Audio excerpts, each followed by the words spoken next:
Bhavituva Savavastankatopiva Yasmani Pundari Kasham Savahya Pyamdara Shuchihi Bhavituva Savavastankatopiva Yasmani Pundari Kasham Savahya Pyamdara Shuchihi Bhavituva Savavastankatopiva Yasmani Pundari Kasham Savahya Pyamdara Shuchihi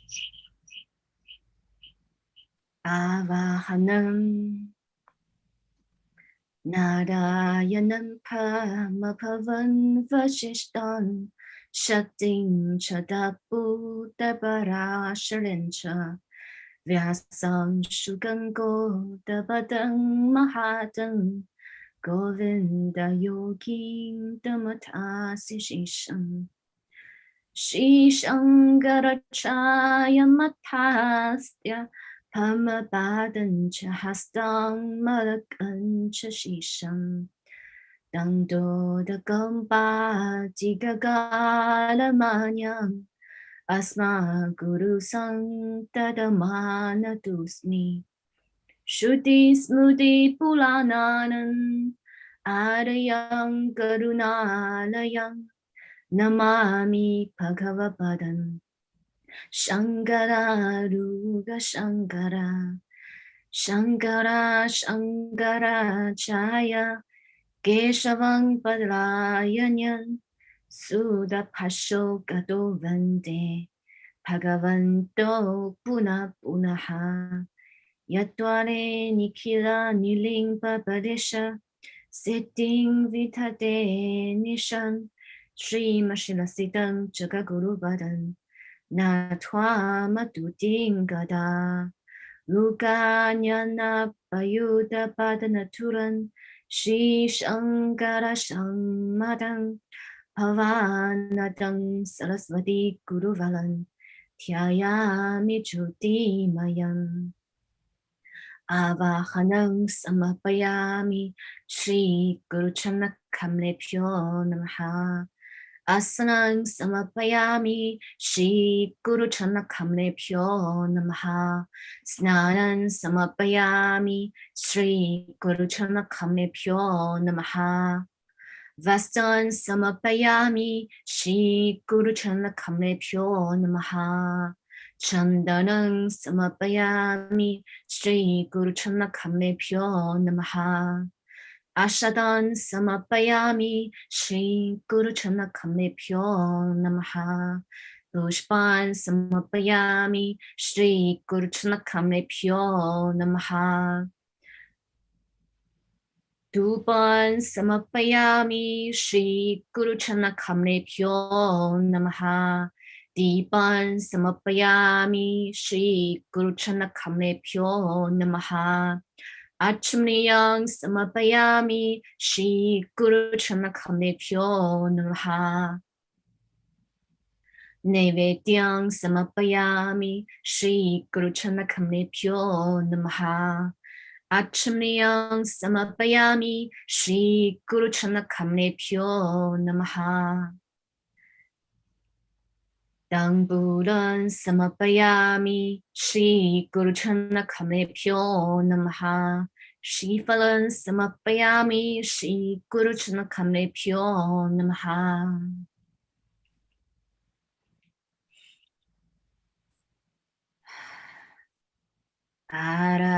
Aratikyam Kapuragoran Garunavataran Sansara Saran Pujagindaharan Sadavasandan Hindayana Vinte Pavang Pavani Sahidang Namami Aratikyang Samapayami Shri Guru Chanakhamlepyo Namaha Achmriyang Samapayami Shri Guru Chanakhamlepyo Namaha Pushpanjali Guru Brahma Guru Vishnu Guru Devo Maheshwaraha Guru Sasha Balam Brahma Tasmai Shri Gurave Namaha Akadam Madala Kalan Yapadang Yanachla Chalan Tapadang Dashidan Yena Tasmai Shri Gurave Namaha Pushpanjaling Samapayami Shri Shri Guru Chanmakamebhyo Namaha。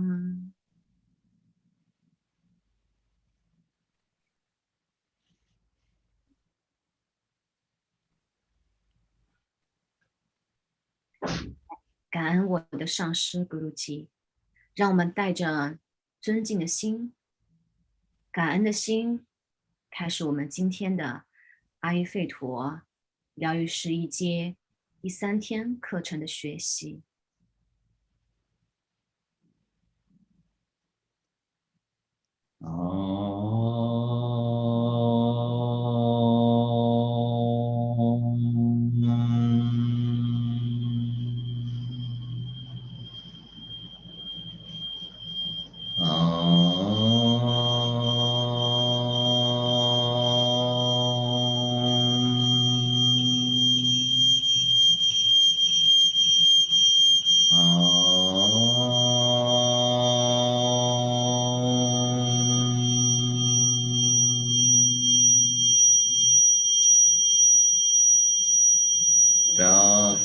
रागादिरोगान् सततानुषक्तान् अशेषकाय प्रसृतान् अशेषान् औत्सुक्यमोह अरतितान् Jakhan यो अपूर्ववैद्याय नमोऽस्तु तस्मै।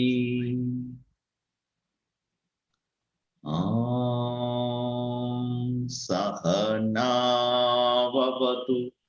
सहनौ भुनक्तु सह वीर्यं करवावहै तेजस्विनावधीतमस्तु मा विद्विषावहै।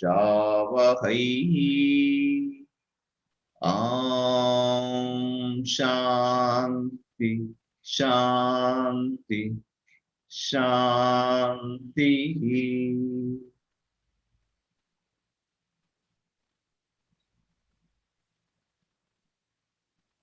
Namaste and good morning. We are going to learn on the 3rd day of this program. And today we are going to see one of the most interesting topic, that is the Agni and Ama. 那今天我们开始我们今天第3天的学习。那今天的话题也非常的有意思。那我们今天主要学习的话是一个排毒，还有一个消化火的概念。Before going to our subject, let us do a recap. 那在我们开始今天的学习之前呢，我们先复习一下昨天的一个内容。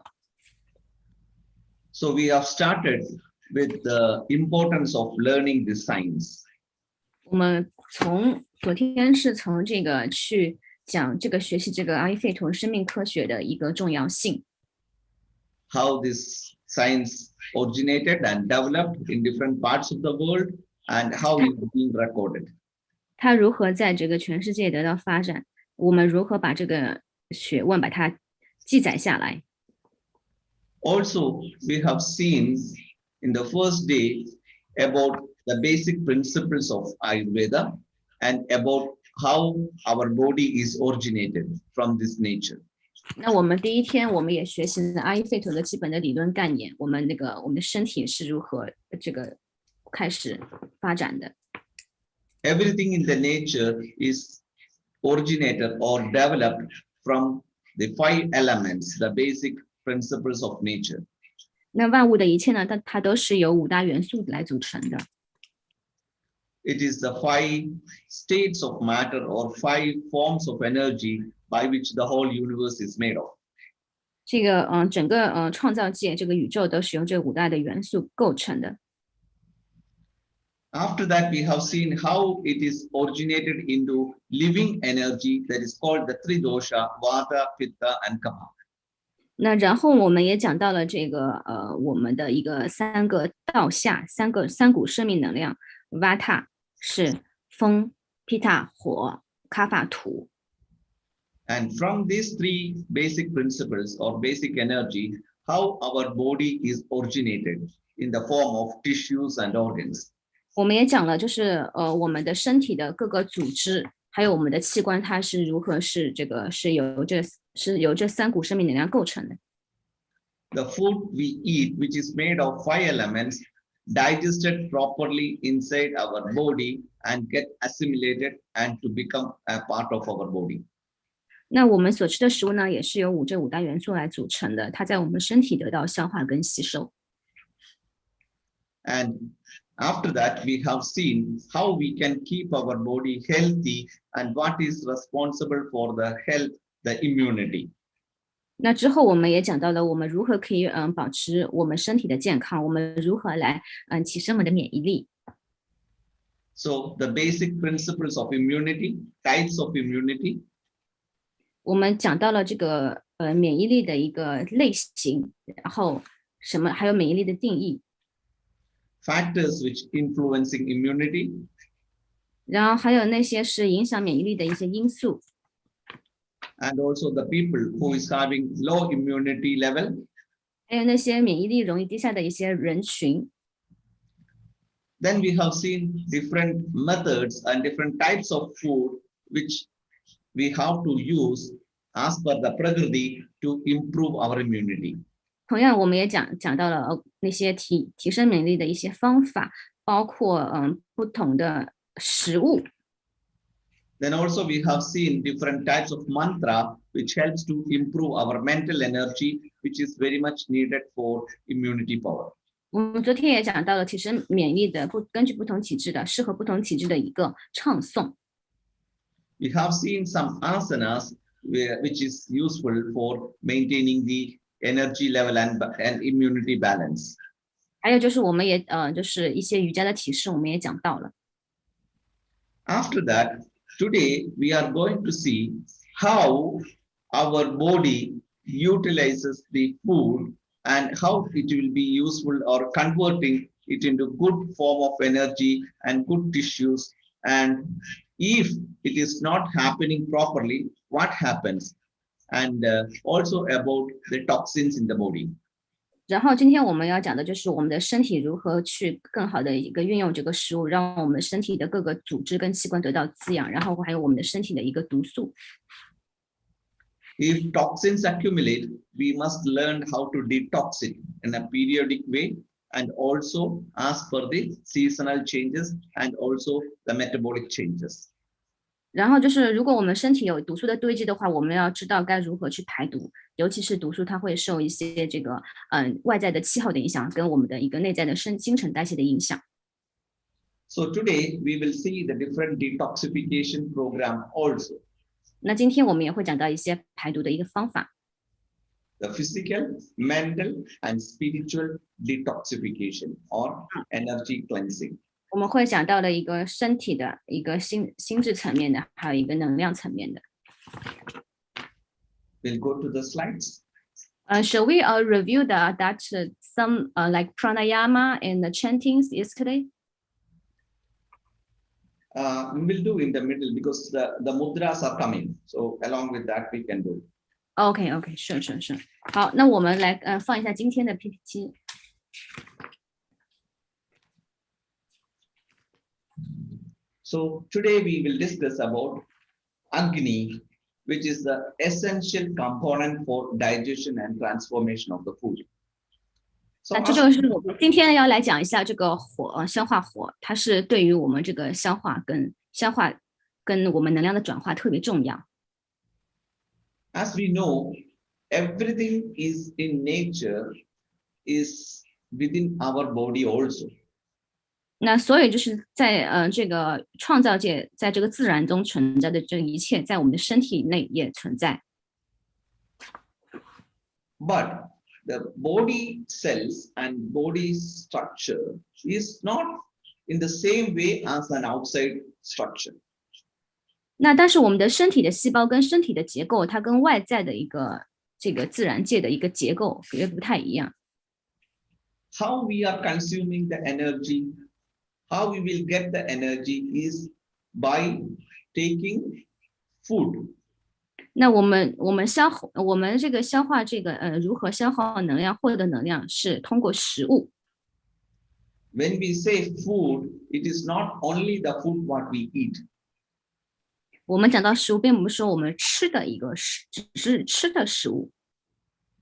There are different ways of taking food in the form of light. What we see is also a type of food for the eyes.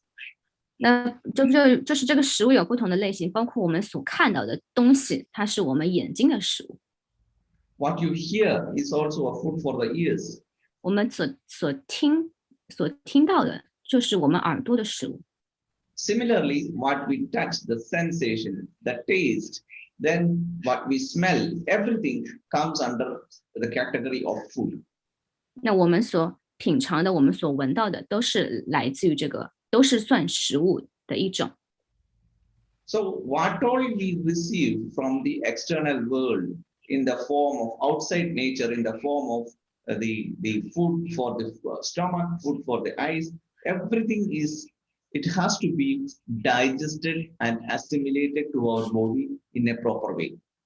那我们所有的食物，来自外在世界的，我们接收到的所谓这个食物的大的概念，我们都要能够被我们身体所消化跟吸收。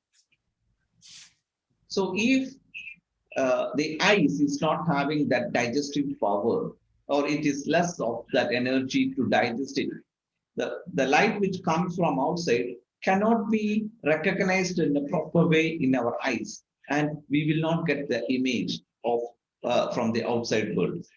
那如果我们的眼睛它的一个消化的火的力量很弱的话，它没有办法去看到外在的光，那我们也就没有办法去看到一些图像。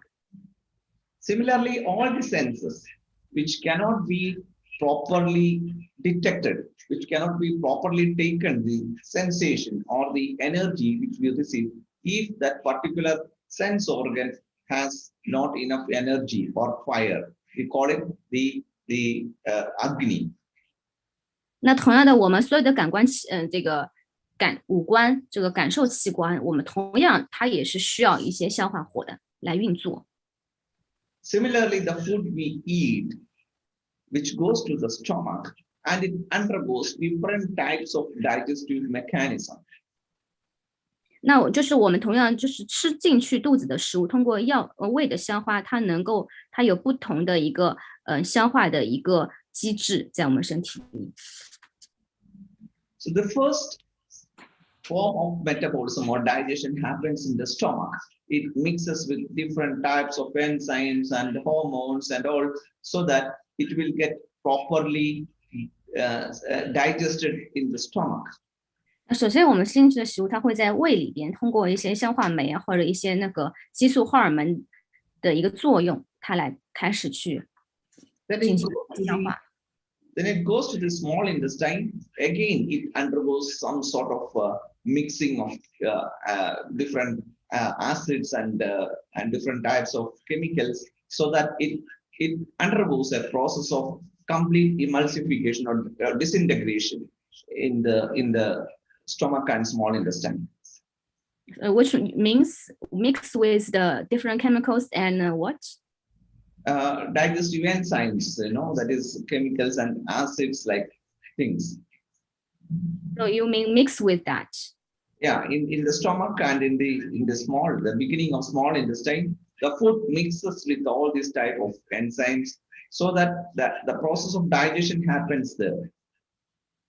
就是说，然后这个食物会就是进入这个小肠的一个那个部分，然后它就会跟我们这个身体的一些化学的物质跟一些酸性的物质，然后混合，然后还有就是它的一些也会受到这个消化酶的荷尔蒙的一个作用开始运作。So that is the first part of digestion in the stomach, and we call it the Jadara Agni. That is the first Agni or the main seat of Agni. 那这个是有这个第一种消化火的作用，开始产生消化这个功能。Then when it goes down to the small intestine, it gets absorbed into the blood. 然后到小肠之后呢，它会被血液所吸收。So the emulsified, the disintegrated nutrients gets absorbed into the bloodstream, and from there it goes to the liver. 然后我们那些被吸收的食物通过血液，它会被传输到肝脏去。There again, it undergoes a certain type of digestion. We call it the Bhudagni activation or Bhudagni digestion. 那这个是另外一种消化火开始来进行运作了。So there, it again disintegrated into the level of the micronutrients so that it can be utilized by our cells in the body. 那它其实是一些在身体的一些这个细菌啊，一些微生物在运作，然后它能够让我们的进入我们的身体，让食物进入我们的身体。From the liver, after the detoxification process, after the proper digestion, it goes to the heart, and from there it supplies to the whole body. 就是然后这个肝脏进行解毒之后呢，然后它会这个食物会输送到心脏，然后我们的心脏会把这个食物的营养向全身输送。And in the cells and tissues, again these nutrients undergo metabolism or digestion, and it is being used in the cells for two main purposes. 那这个我们这个细胞跟组织里边，它这个有两个重要的作用。In the cells, it work to create energy for the function of the cell and also for the development of new cells. 就是它细胞层面呢，它就是可以发挥它的那个功能，让细胞正常的能够在工作。那另外的话，它也可以去繁殖新的细胞。So the whole process of digestion, absorption, digestion in the liver, in the cells, metabolism, all is under the control of the digestive fire. We call it Agni in general. 那所以在那个细胞，包括在肝脏，然后一些新陈代谢的活动，它都是那个因为这个消化火叫阿格尼在起作用。So if in a person, if the metabolic fire is good, he will be healthy. 那如果对一个人来说，如果他的一个新陈代谢的火它很旺的话，那他就是很健康。So in Ayurveda, it says that at any situation, any condition, one has to work to maintain the Agni or the digestive power. 就是在阿育吠陀里边讲，在任何的一个情况条件上，我们一个人的话，他就要努力让你的那个消化火变得很强。If the digestive fire is not good, even if you give medicines, it will not work. So it has to be digested. So there is no power to digest the medicine. Then it is of no use. 那如果说那个如果是你吃药的话，如果你的消化火很弱的话，你这个药也不会起作用。So even for a deceased person, for a patient, the first thing in Ayurveda we do or we try to improve all possible ways to increase the digestive power or Agni. 那所以在阿育吠陀里，我们首先要做的就是我们要提升消化火的功能。Once the Agni is kindled, activated, then only we can give medicines even for a patient. 如果你的消化火提升的话，然后我们才可以说，会这个再去治疗这个病人。So we must learn and we must understand the importance of appetite, importance of digestion, importance of digestive power. 那我们就是要知道这个这个消化的一个重要性，我们这个消化火的一个重要性。Okay, we'll go to the next slide. So we have seen that it is responsible for digestion, absorption, and utilization of nutrients, which we have explained now. Responsible for the, yes. 那我们刚刚已经讲过了，这个消化火呢，它的重要性，它能负责营养物质的消化吸收和代谢。Responsible for the destruction of disease-making organisms that is immunity. 那就是它负责破坏制造疾病的一些生物体。Yesterday we explained about immunity. 那昨天我们有讲到了免疫力。So if any disease making process happens inside our body immune system will immediately recognize it. 当我们身体边它的那个一些疾病它要开始发展了，那我们的身体的一个免疫力立刻能够发现它、识别它。So that there are different levels of immunity, which we explained. 我们昨天有讲到了这个免疫力，它有不同的一个层次。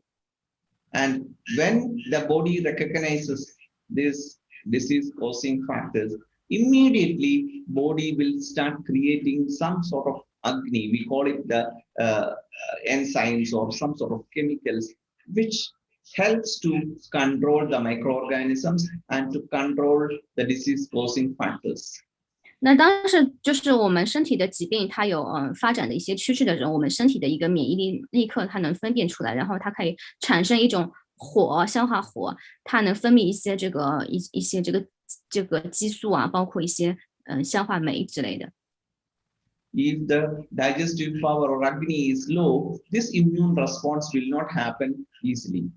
那如果你此刻的当时的消化火非常弱的话，那你的免疫功能、免疫力它就不能及时的对疾病产生这个抵御的作用。Then that person will go into disease. 所以那个人就会生病。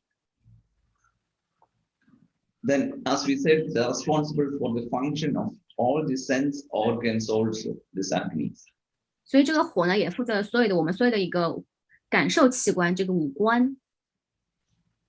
It will be easy to understand with the example of fever. When you get fever, your digestive power or agni goes down. 我们很容易去理解这个发烧。当你发烧的时候，你的这个消化火就很弱。So that time you are not interested in seeing things. You are not interested in listening. No, you feel like relax. You feel like sleeping. That is the best way to burn the toxins in the body. So to take rest. 所以就说，当你发烧的时候，你根本就对所有的事情都不感兴趣，你不想看很多东西，也不想听很多东西，你就想睡觉。所以这个在睡觉的时候，它其实对那个消化火休息，它可以帮助消化火能够提升它的消化火。But unfortunately, in the present time, we have no time. We cannot take rest, even if we are suffering from fever. 但是当今社会就很可惜，就是很多人他生病了、发烧了，他都没有很足够的时间去休息。Fever is not a disease; it is a symptom of some other diseases. 那其实发烧并不说是一种疾病，它可能是一个其他疾病的一个症兆。It is a part of body's preventive mechanism to burn the toxins or to burn the microorganisms in the body. 他找到了吗？就是它是我们先那个 OK。Can you unmute yourself？ 让他们录制。就是这个刚刚讲的那个，其实这个发烧它其实就是说我们身体内部的一个免疫机制，它自己的保护机制，它开始来燃烧这个我们毒素的一个就是这样的一个机制。So the most important thing to understand is to burn the toxins. We need agni, and fever is a symptom of some other disease-causing factors, and which ends up in some form of body reactions, which increases the body heat. That is nothing but fever. 就是它就是说我们身体的话，它是需要自己来去燃烧它的一个毒素。那它这个发烧的话，它也就是身体的一种自身的反应，对疾病的一个自身的反应。So in that situation, we have to do every possible things which helps to burn the toxins by giving proper medicines, by giving proper rest, by giving proper stimulation, so that our body will overcome that disease causing factors and our body will come out from that disease. 所以说我们要就是如果身体有毒素产生的话，我们要尽一切的方法，让是这个通过一些方法，比如说通过药物啊，通过休息啊，然后通过一些外在的刺激，让这个毒素能够燃烧掉、代谢掉。That is why we say when we have fever, don't eat any heavy food. 所以我们就说，当我们发烧的时候，我们不要吃那些很厚重的食物。Good. We'll go to the next slide.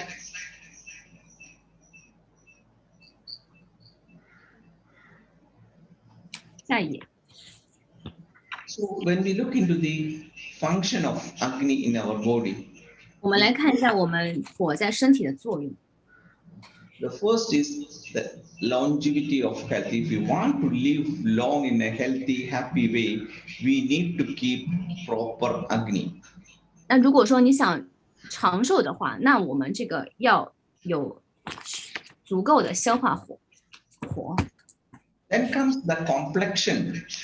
No, the aura, the energy, what you see around you when you walk, when you talk, it is all connected to the Agni in you. 就是拿你的脸色、面色，比如说你走路的时候、你说话的时候那些样子，它都是有这个火在起作用。So it is very much needed for every activity, for your studies, for your job, for your profession, for your daily life, anything you need Agni. 就是所有的你生活中的一切的事情，学习也好，工作也好，你的日常生活呀，都需要火的作用。Then it is the basic of, as we said, for improving your ojas, that is the immunity, your luster, your aura, enthusiasm, your energy level, everything is based on your Agni power. 那另外的，就是所有的一些你的，包括免疫能力啊、你的活力、元气、热情度啊等等，你跟脸上的光泽都是跟这个火啊、消化火密切相关的。So we must do all possible ways to maintain and to strengthen our Agni throughout our life. 那我们要尽一切的可能性来去增强我们的消化火。We'll go to our next slide. Then the pathology. How, if Agni is not there, what all are the symptoms which can happen? And also how it affects our health. That is a 就是 part of disease causing or disease developing symptoms. 那我们要看一下，如果消化火功能不正常，会有导致哪些问题，哪些疾病的产生。So if Agni not there, the digestion will be affected.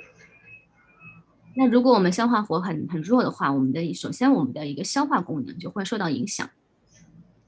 If digestion is affected, the nutrients will not be forming in a proper way. 那如果我们的消化吸收不好，那我们的营养就没有办法得到一个很好的一个吸收。We lose our complexion, that aura, the energy. 我们就会失去我们的这个能量就会很低，我们整个人的一个状态、脸色，包括我们的气场都很弱。If digestion not happens, it undergo fermentation and create lot of gas and flatulence. 那如果说我们的一个消化能力很弱的话，很容易会产生一个胃胀气。Over a period of time, the nutrients are not developing properly, your cellular metabolism affected, the tissues affected, organs affected, your immunity also will affected. You will get different diseases. 那如果你的营养没有被很好的消化跟吸收，那你的代谢能力就会变差，新陈代谢，然后你的组织，包括你的器官的功能也会失调。那这样就会导致你的免疫力变得很低，你就非常容易得病。Next slide, please. So here we will see how we can maintain good Agni. 就是我们要看一下我们如何来保持良好的消化火。So you have to eat food in proper time. 首先你要按时吃饭，It is something very much similar to fire. 它跟这个火很相似。So in your kitchen, you might have seen if there is no firewood, then the agni, the fire will goes down. 那同样，如果你想象一下，在你的厨房，如果说你这个煮饭没有火的话，那个是不行的，对吗？If there is a small fire and if you add lot of firewood into it, the fire again will go off. 那如果说那个你的火过多的话，那也不行。So we must learn how much food to give according to the power of Agni, according to the level of Agni in your system. 那我们要根据自己身体的消化火的一个能量来决定我们要吃多少量的食物。Suppose there is a very small fire, then you have to increase the power by giving some digestive stimulants. 那如果说你发现你的消化火非常弱的话，那你要去给它一些刺激，来提升消化火。So by giving the stimulants, slowly the fire increase, then you can give food after that. 那等你的消化火提升之后呢，你才可以正确的来适量的饮食。Then that food will digest and it will be used by your body in a proper way. 那这样的话，你的食物就可以很好的消化吸收，然后也会被你的身体吸收。Another thing is to maintain a regular bowel habit. 那另外的一个就是说，你要保持定期的一个排便。If you are not properly going to toilet in the proper time, that stool, the toxic materials will accumulate inside your digestive system in your bowel. 那如果你没有去定时的去排便的话，那你的身体的毒素会就是积累在我们的一个身体的消化。So slowly it makes more toxins and it reduces the power of Agni in the body. 那渐渐的，它又会累积更多的毒素，然后它就会残留在体内。It is similar to the kitchen, if fire is covered with lot of ashes, the balance of the firewood after burning, then the fire will not burn. So we have to remove the ashes periodically so that the fire will burn in a proper way. 那就是说，你想象一下，像你厨房里边的火一样，如果这个火这个都被很多的灰尘所覆盖，那它可能就不会烧得很旺，所以你要把它清理掉。So it is same like our body, we have to remove the toxins with all means in a proper time periodically. 那同样的，我们身体的毒素呢，也要进行定期的排毒。So don't eat food if you are feeling like going to toilet. If there is urine or stool in your body, first you go to the toilet, remove all that, then only you should eat food. 就是如果说你感觉你这个身体边有一些宿便之类的，你要先把它排掉，然后再去饮食。Then we have to do all possible things to reduce the production or to prevent the production of AMA, that is the metabolic toxin, which is the root cause of all diseases. 那然后我们要用一切的办法，可以把我们身体的一个毒素给排除掉。If AMA is produced, it is something like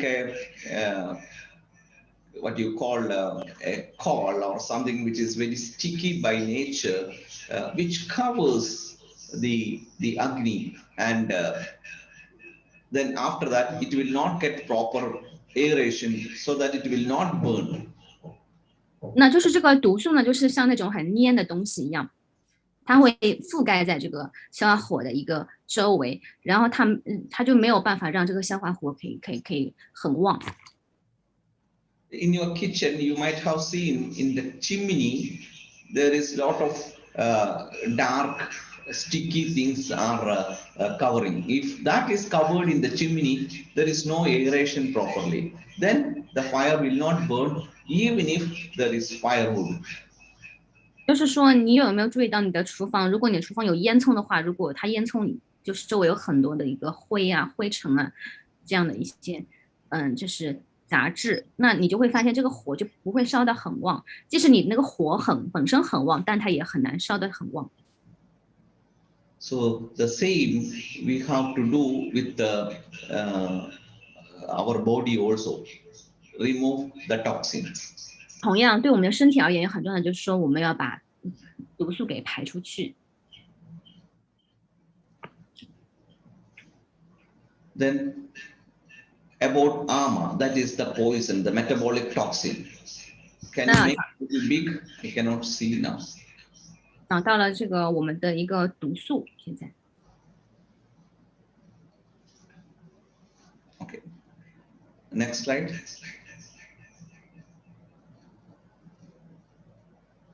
Okay, what is poison or metabolic toxin? Or in Ayurvedic term, it is called AMA. 那在阿育吠陀里，我们把这个毒素有一个名字叫做阿玛。So to understand it, the best example is to think about your kitchen. 就是你要去想象一下你的厨房， If there is lot of moisture in the firewood, then that food will the fire will not happen properly.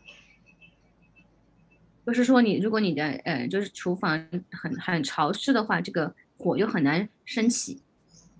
If it is not burning properly, a lot of black color ash or smoke will develop. 如果这个消化火没有充分的燃烧的话，它就很容易产生那些灰呀、那些一些杂质。And this blackish moistured smoke is like a gum which pastes all around the chimney. 就是那些这个就是那种没有燃烧的很湿的那种黏黏的那种环境，它就会就是会在你的这个如果厨房的烟囱周围 So it blocks the smoke pipe, and later slowly the power of or the capacity for that furnace to burn reduce. 那它有的时候那些这个弥漫的一些烟呐、烟尘啊，它会把这个烟囱堵住了，然后它就是让这个火没办法更好的燃烧起来。The food which we cooking in the kitchen will not happen in proper time. It take long time sometimes if that smoke is blocking. 那如果这个就是说我们这个烟囱被堵住的话，那我们可能就是在我们厨房做饭可能需要花更长的时间。The taste of the food also will not be good if it is not cooked in the proper way. 那我们这个食物的口味也不会很好，如果它没有以一个很合适的方式在烹饪的话。Somewhat same thing is happening inside our stomach also. 那同样的，我们在我们自己的一个胃部一些消化系统里边也是同样的道理。The improperly digested food, it is very sticky by nature. It is similar to the nutrients which we needed, but it is not properly developed nutrient. 那就是说那些没有就消化很好的食物，它其实在我们身体内非常的黏，它没有办法提供很足够的一个营养。It gets absorbed into our body, into the blood. 它同样也会被我们的血液所吸收。And it goes to the organs, into the liver, to the different tissues and cells through the blood. 那通过我们的血液呢，它也会被这个部分的食物会被传输到我们的一个肝脏啊，包括我们身体的不同的组织去。But due to the sticky nature, like a gum, it slowly attached to each and every cells and blood vessels, and it starts blocking the system. 那它因为它的那个质地非常的粘稠，它就会粘粘在我们的细胞还有我们的血管的上面。Then that further decreases the power of digestion, and it affects the doshas, the basic energy, and that finally ends up in disease. 那这样的一个这个毒素，它就会影响到我们的一个消化功能，它同时也影响到了我们的一个三个道下。Our cells and tissues and organs loses its nutrition, its development, its regeneration. Everything will be affected. It affects our immunity, and any type of diseases can develop over a period of time. 那如果时间一长的话，它就会影响到我们的一个细胞、我们的组织、我们的器官，它这个营养就不够了。那另外的话，它也会导致我们免疫功能的一个降低。那久而久之，它就很容易得病。We'll go to the next slide, please. So we have seen how toxins forms in the body. What all are the reasons for developing the toxins in the body? Let 那我 us 们也 go to the 看 kitchen. 到了，就是说毒素如何在身体的形成，然后我们那些毒素产生的原因。Let us go back to our kitchen in the home. 那么回到我们的自己的家的厨房， The change in the climate, maybe a cold weather or a rainy weather, which affects the burning of firewood in your kitchen. 那如果这个当时的天气很冷，然后又下雨的话，它会就是影响到你的厨房。The firewood which you are bringing, if it is not properly dried, if it is with lot of moisture, again it affects the fire in the kitchen. 那如果你当时这个你的一个厨房不是很干燥，它很潮湿的话，它也会影响到你这个火。If there is lot of toxins, that means ash or this dark, sticky carbon attached to the furnace and chimney, also reduces the capacity of your kitchen. 那如果说你的厨房里边有很多的灰尘啊，然后很粘的一些东西啊、杂质啊，它会把你的烟囱给堵住。The same thing inside our fire, inside kitchen also. 那我们同样，我们内部的厨房也是一样的。In a cold, moisty, rainy weather, normally our digestive fire will be less. 那在我们内部，如果是一种很冷，然后又潮湿的一个内环境下呢，那我们的消化火也会变得很弱。And if there is any microorganisms attacked our system, then also the digestive power will be less. 那如果说有一些外在的细菌什么去感染到我们的身体呢，我们的消化火也会变得很弱。If you are stressed, if you are too much under pressure, or if your mind is not good, emotionally disturbed, again your digestive fire will be less.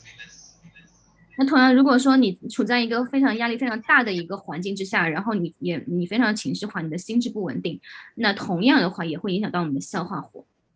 Then if you eat food, even if it is a small food, it will not get digested and it ends up in the production of toxins or armor. 即使这样的情况下，你吃很少量的食物，你的食物都会变成毒素堆积在体内。The next slide, please.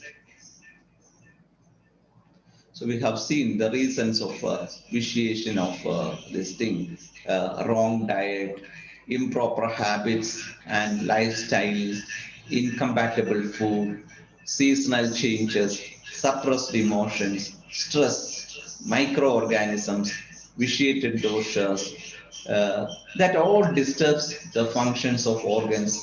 Then the prana, the vital energy is affected, disturbs the immunity power, the ojas, then the tejas, the cellular metabolism, that ends up in developing diseases. 就是我们刚刚讲到了这些，我们这个一些身体的一个失衡的原因，包括这个错误的饮食、不当的生活习惯、不相容的食物、季节的变化、压抑的情绪、压力，还有我们身体的一些细菌、微生物的产生，还有我们这个身体的器官功能受损了，然后我们的生命能量受到了影响，然后导致免疫力降低，还有我们这个新陈代谢能力变弱了，然后形成疾病。So with this, we have to understand the importance of maintaining the digestive fire. If we are capable of maintaining the digestive fire, even if you eat little bit of wrong diet, improper lifestyle, incompatible food, seasonal changes, suppressed emotions will not affect your health if the fire is good.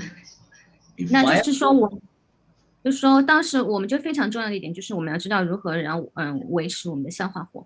就是说，如果说你当时你的消化火非常那个能量很强的话，即使你那个饮食不是很恰当，你当时的生活习惯也不是很好，包括季节变化的话，你也不太会受特别大的影响。So we must be always very careful about our appetite and digestion. 所以我们要经常非常要注意我们的一个胃口跟我们的消化功能。If it disturbs even a little bit, we must do all proper ways or probable possible ways to enhance it and to keep it good. 那如果说它受到了一点的影响，我们都要想尽一切办法来提升它的消化力。Next slide, please. 下一页。So here we will see how a disease is developing, which we already discussed. 下面我们要看看这个毒素如何在我们身体产生，如何影响我们的身体系统。So if the armor, the toxin developed, it is something like a gum. It is something like very sticky by nature.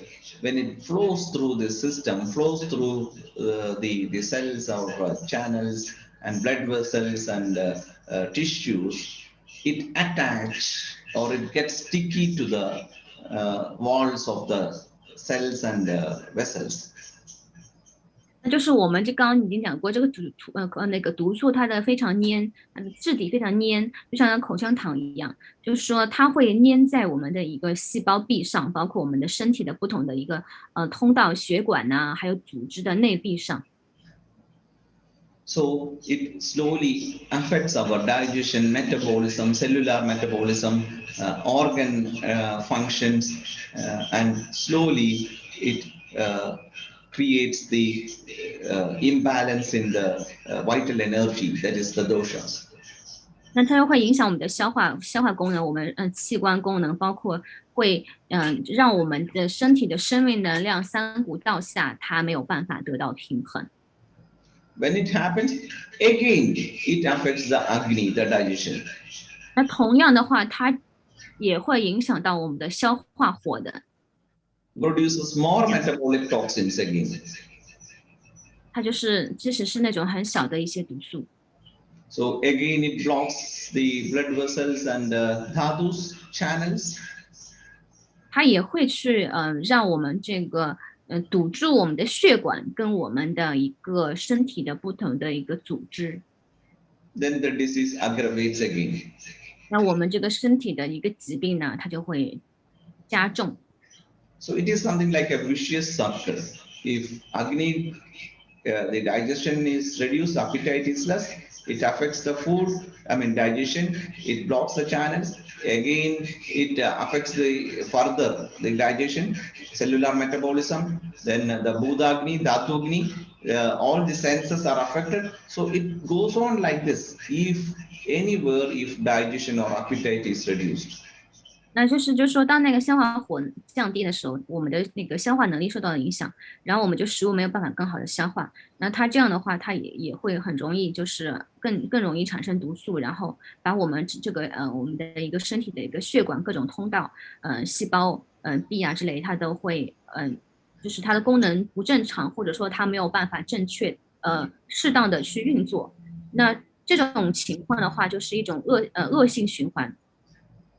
So the first and foremost thing we have to learn in our practical life, everyday life, is to maintain proper Agni. 那所以就是很重要的事情，就是首要重要的事情，就是在我们日常生活中呢，就是要能够维持这个消化火。We'll go to the next slide. So what all are the symptoms if the toxin starts accumulating? It may not be a disease, it may be the previous state of the development of disease. 那就是说，我们身体有毒素有哪些表现呢？它可能还没有在疾病之前产生疾病，但是呢，它就是有一种就是在疾病之前的一些征兆出来了。We can say that it can be an early state of disease. 它可能是疾病早期的一个阶段的一个症状的表现。If we give proper care, proper treatment in this time, we can prevent the further progression of diseases. 那如果说能够在这个前期毒素，这个已经有一些表现的时候，我们给予一些很好的一个就是说一些调理啊，那就可以预防疾病的产生。The first symptom is almost you feel heavy, too much of weight you feel in your body, you cannot move. 第一个就是你觉得好像体重有增加，Then the foul smell from the breath, because of the improper digestion, the toxic air is going out and you feel some foul smell in your mouth and nose. 就是另外就是有口气，就是你可能当时的消化力不强，然后这个毒素的这种气啊，就这种从嘴巴里边排出来了，所以有口气。Then you feel the tongue is with white coated. You can see a thick coating, whitish color, which is a typical symptom of ama or toxin in the body. 然后就是说你的舌苔很厚，舌苔上面有一层白色的东西。Then digestion will be less, your appetite will be less. 你的胃口会不好，然后你的消化功能也变得很弱。Then irregular bowel movements, you cannot get proper stool or urine. 然后你的排便不规律、不正常，And there won't be any sweat also. 然后你有的时候很容易出汗，Then the body ache, unnecessarily you feel heavy and pain in the joints and muscles. 就是你身体你不是会感觉到你身体里有些这个关节或者身体有些这个肌肉啊，你会有疼痛感。If you've seen some of these symptoms, you must understand that yes, toxins are accumulating and it can lead to some form of disease in future. 那如果你有这些表现的话，你要意识到哦，我身体的毒素开始堆积了，那很有可能就是会产生一些疾病，将来。If you start taking care of this in this time, then you can prevent at least the development or intensity of the disease in future. 如果你此刻身体有一些症状的时候，你可以来去照顾它、调理它，那你就可以预防疾病的产生。如果说疾病即使将来产生，它的一个严重程度也不会那么高。And also some more symptoms like you feel depressed, you feel lack of enthusiasm and feeling tired, poor sleep, you cannot sleep at night. Then the skin becomes rough or oily or too much of cracks or some sort of blisters developing. All these things are connected to the symptoms of toxins in the body. 就包括你会感到非常的压抑，压力很大，感到非常疲惫，睡眠也不好，然后皮肤很干，然后有些皮肤还会裂开，或者说有一些水泡什么的。So you can see all these symptoms almost in the early stages before you develop fever. You feel these almost all symptoms because it is a clear symptom of some ama toxins accumulated in the body. 那这些就是说，可能在你发烧之前，或者你在你得某些疾病之前，它会一些表现，就是它就是因为很多的阿玛毒素开始堆积了。We'll go to the next slide. the chance of accumulation of toxin will more, block getting disease more, and end of the season do okay. Here we talks about if you see these symptoms, what we have to do on a emergency basis. 那 Then 如果是，也就是说，如果说你发现你身体有这些症状，我们该如何的去做一些紧急的处理？ so you have to do a proper detoxification or the burning of toxins. 那你 Uh, 要去做一 it, 个排毒，然后一个把这个毒素给燃烧掉。and also we suggest after 25-30 our body metabolism starts weakening at the beginning of the uh, what you call the old age. After 25-30 your the system starts getting weaker.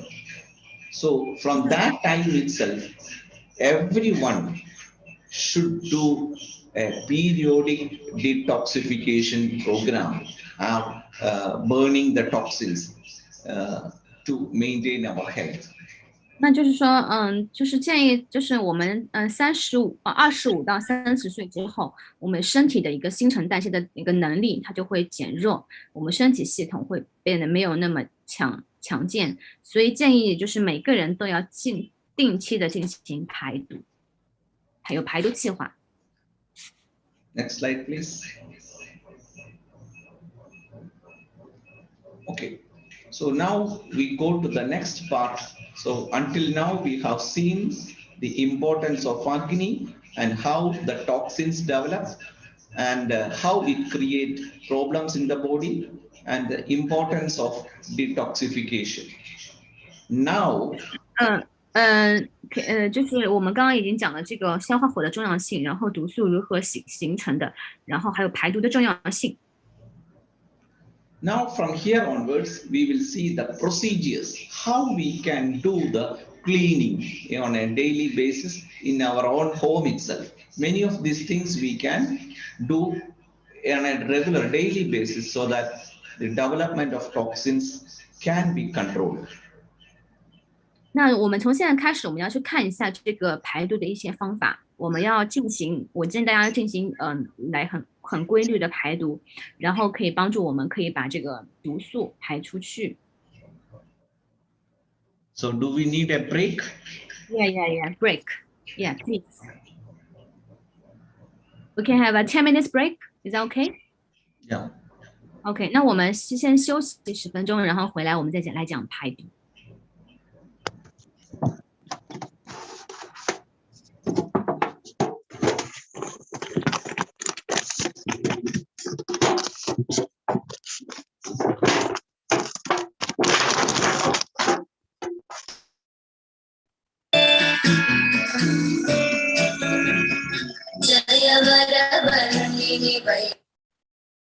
Vaishnavi भागवी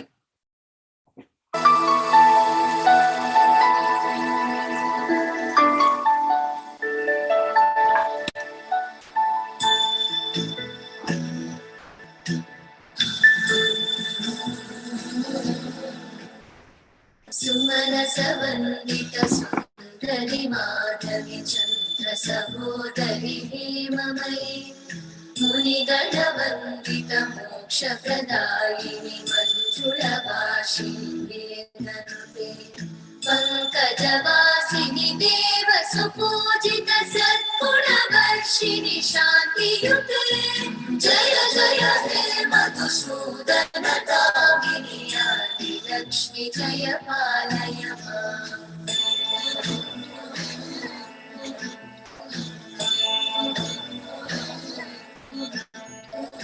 ऐकलिकल्मषनाशिनि कामिनि वैदिकरूपिणि वेदमये क्षीरसमुद्भव मङ्गलरूपिणि मन्त्रनिवासिनि मन्त्रनुते मङ्गलदायिनि अम्बुजवासिनि देवगणाश्रितपादयुते जय जय हे मधुसूदन कामिनि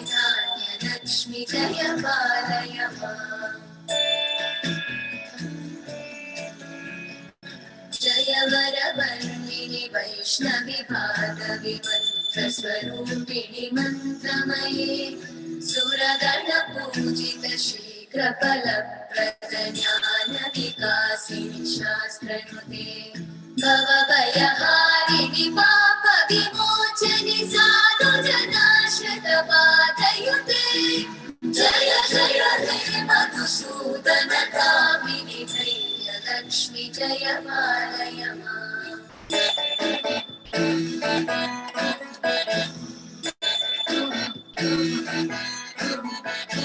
जय जय दुर्गतिनाशिनि कामिनि सर्वफलप्रद शास्त्रमये रक्तगजतुरगपदादि समानुत परिजनमण्डित लोकनुते हरिहर ब्रह्म सुपूजित सेवित तापनिवारिणि पादयुते जय जय हे मधुसूदन कामिनि श्रीगजलक्ष्मी पालय माम्।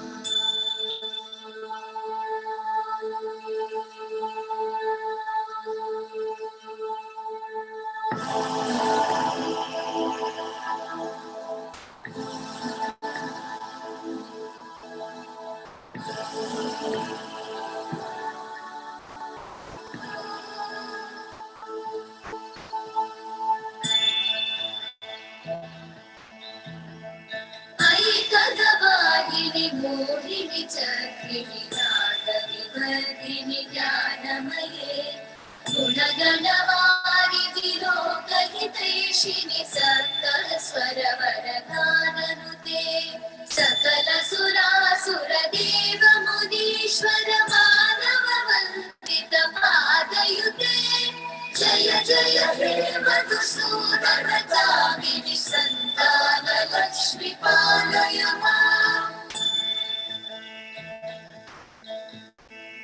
जय कमलासनि सद्गतिदायिनि ज्ञानविकासिनि गानमये अनुदिनमर्चित कुङ्कुमधूसरभूषित वासित वाद्यनुते कनकधरास्तुति वैभव वन्दित शङ्कर देशिक मान्यपते जय जय हे मधुसूदन कामिनि विजयलक्ष्मि जय पालय माम्। प्रणत सुरेश्वरि भारति भार्गवि शोक विनाशिनि रत्नमये मणिमय भूषित कर्ण विभूषण शान्ति समावृत हास्यमुखे नवनिधिदायिनि कलिवलहारिणि काम्यफलप्रद हस्तयुते जय जय हे मधुसूदन कामिनि विद्या लक्ष्मि पालय माम्।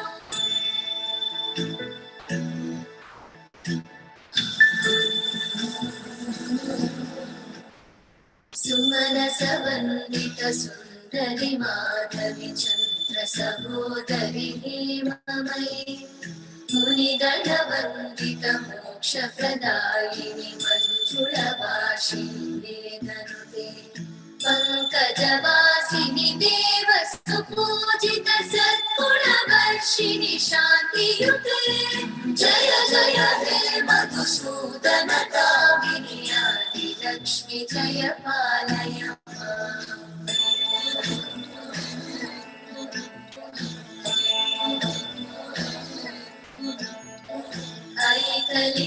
ऐकलिकल्मषनाशिनि कामिनि वैदिकरूपिणि वेदमये क्षीरसमुद्भव मङ्गलरूपिणि मन्त्रनिवासिनि मन्त्रनुते मङ्गलदायिनि अम्बुजवासिनि देवगणाश्रित पादयुते जय जय हे मधुसूदन कामिनि लक्ष्मि जय पालय माम्। जय वरवर्णिनि वैष्णवि भागवि मन्त्रस्वरूपिणि मन्त्रमये सुरगणपूजित शीघ्रफलप्रद ज्ञानविकासिनि शास्त्रनुते भवभयहारिणि पापविमोचनि साधुजनाश्रितपादयुते जय जय हे मधुसूदन कामिनि धैर्यलक्ष्मि जय पालय माम्।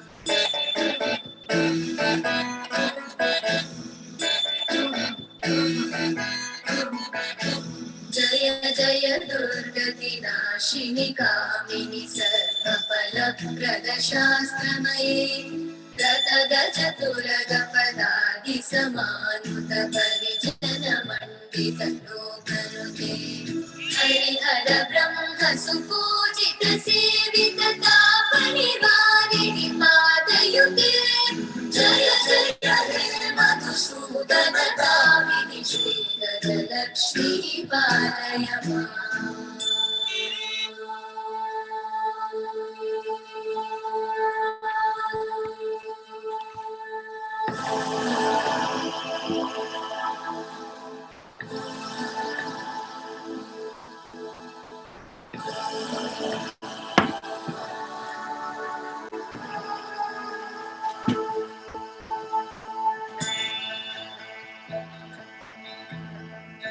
ऐकगवाहिनि मोहिनि चक्रिणि रागविवर्धिनि ज्ञानमये गुणगणवारिधि लोकहितैषिणि सकलस्वरवरगाननुते सकलसुरासुरदेव मुनीश्वर मानव वन्दित पादयुते जय जय हे मधुसूदन कामिनि सन्तान लक्ष्मी पालय माम्। जय कमलासनि सद्गतिदायिनि ज्ञानविकासिनि गानमये अनुदिनमर्चित कुङ्कुमधूसर भूषित वासित वाद्यनुते कनकधरा स्तुति वैभव वन्दित शङ्कर देशिक मान्यपते जय जय हे मधुसूदन कामिनि विजयलक्ष्मि जय पालय माम्। प्रणत सुरेश्वरि भारति भार्गवि शोकविनाशिनि रत्नमये मणिमय भूषित कर्ण विभूषण शान्ति समावृत हास्यमुखे नवनिधिदायिनि कलिवलहारिणि काम्यफलप्रद हस्तयुते जय जय हे मधुसूदन कामिनि विद्या लक्ष्मी पालय माम्।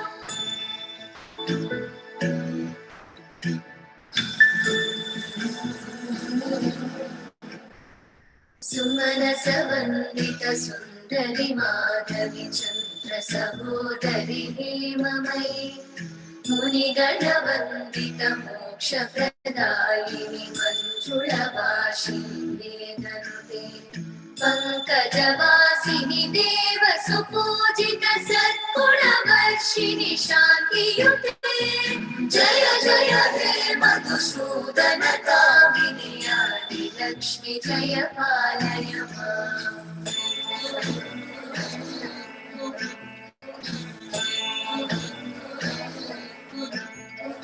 ऐकलिकल्मषनाशिनि कामिनि वैदिकरूपिणि वेदमये क्षीरसमुद्भव मङ्गलरूपिणि मन्त्रनिवासिनि मन्त्रनुते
Michelle, Yeah.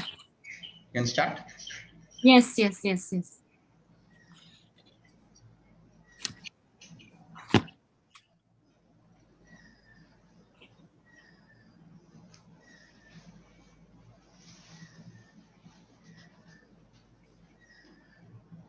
So welcome back.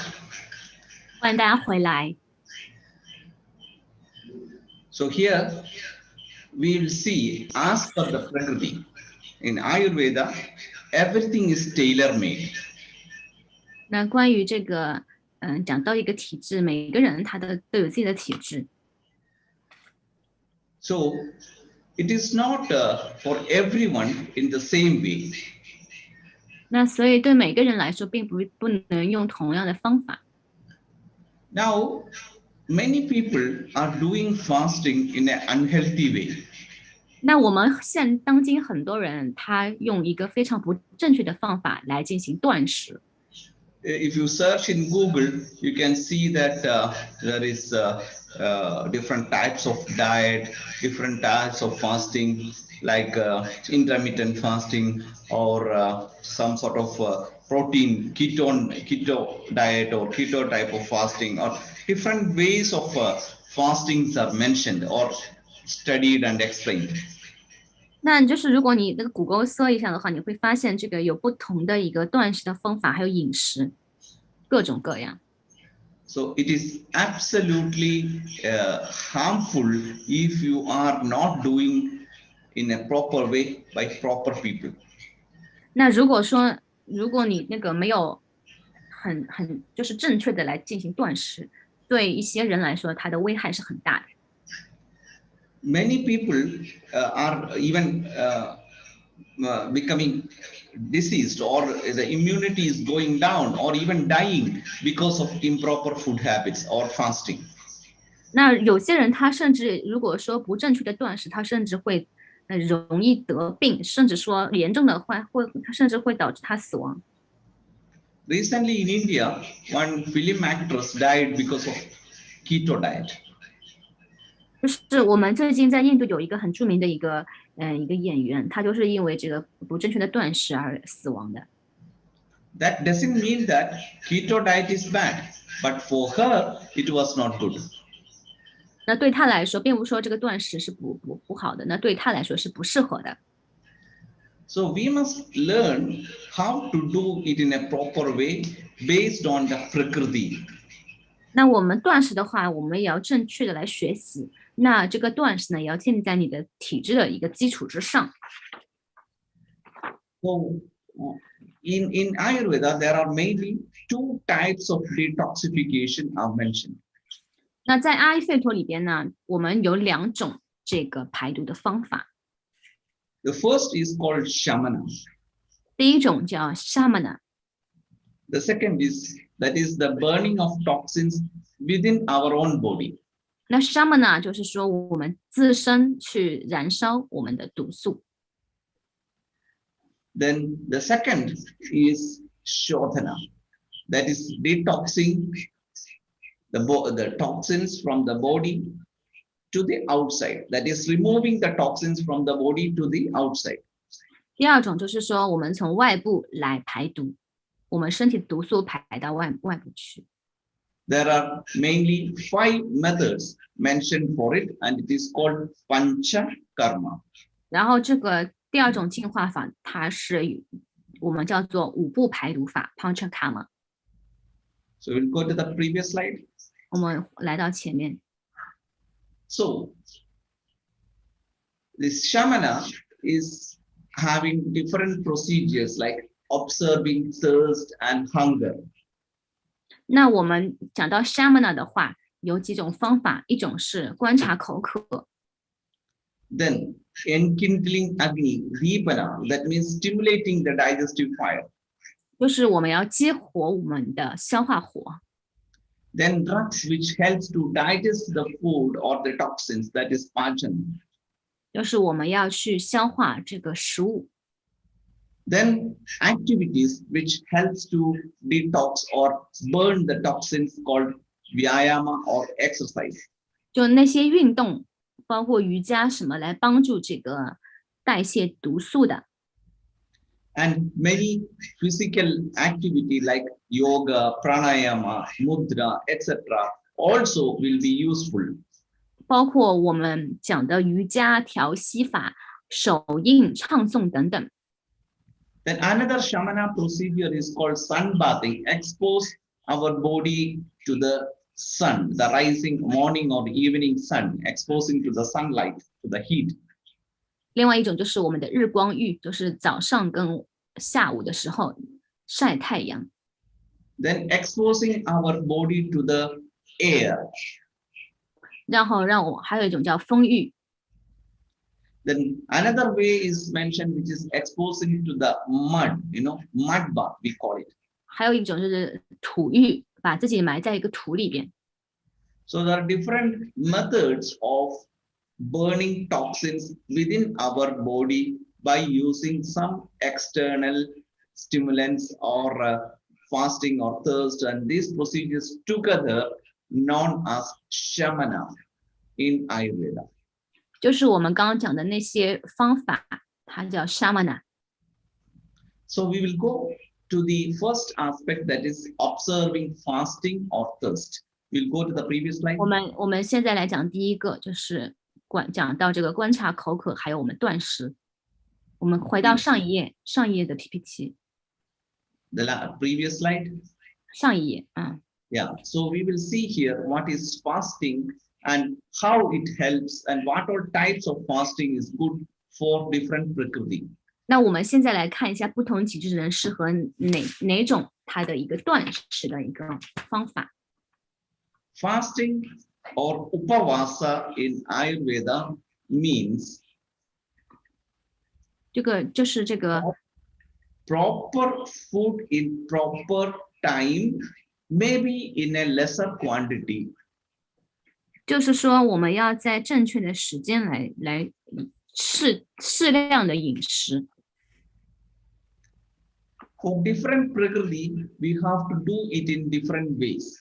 那不同体质呢，我们要用不同的方法来进行断食。So for kapha prakriti, they are very strong, stout, well-built people normally.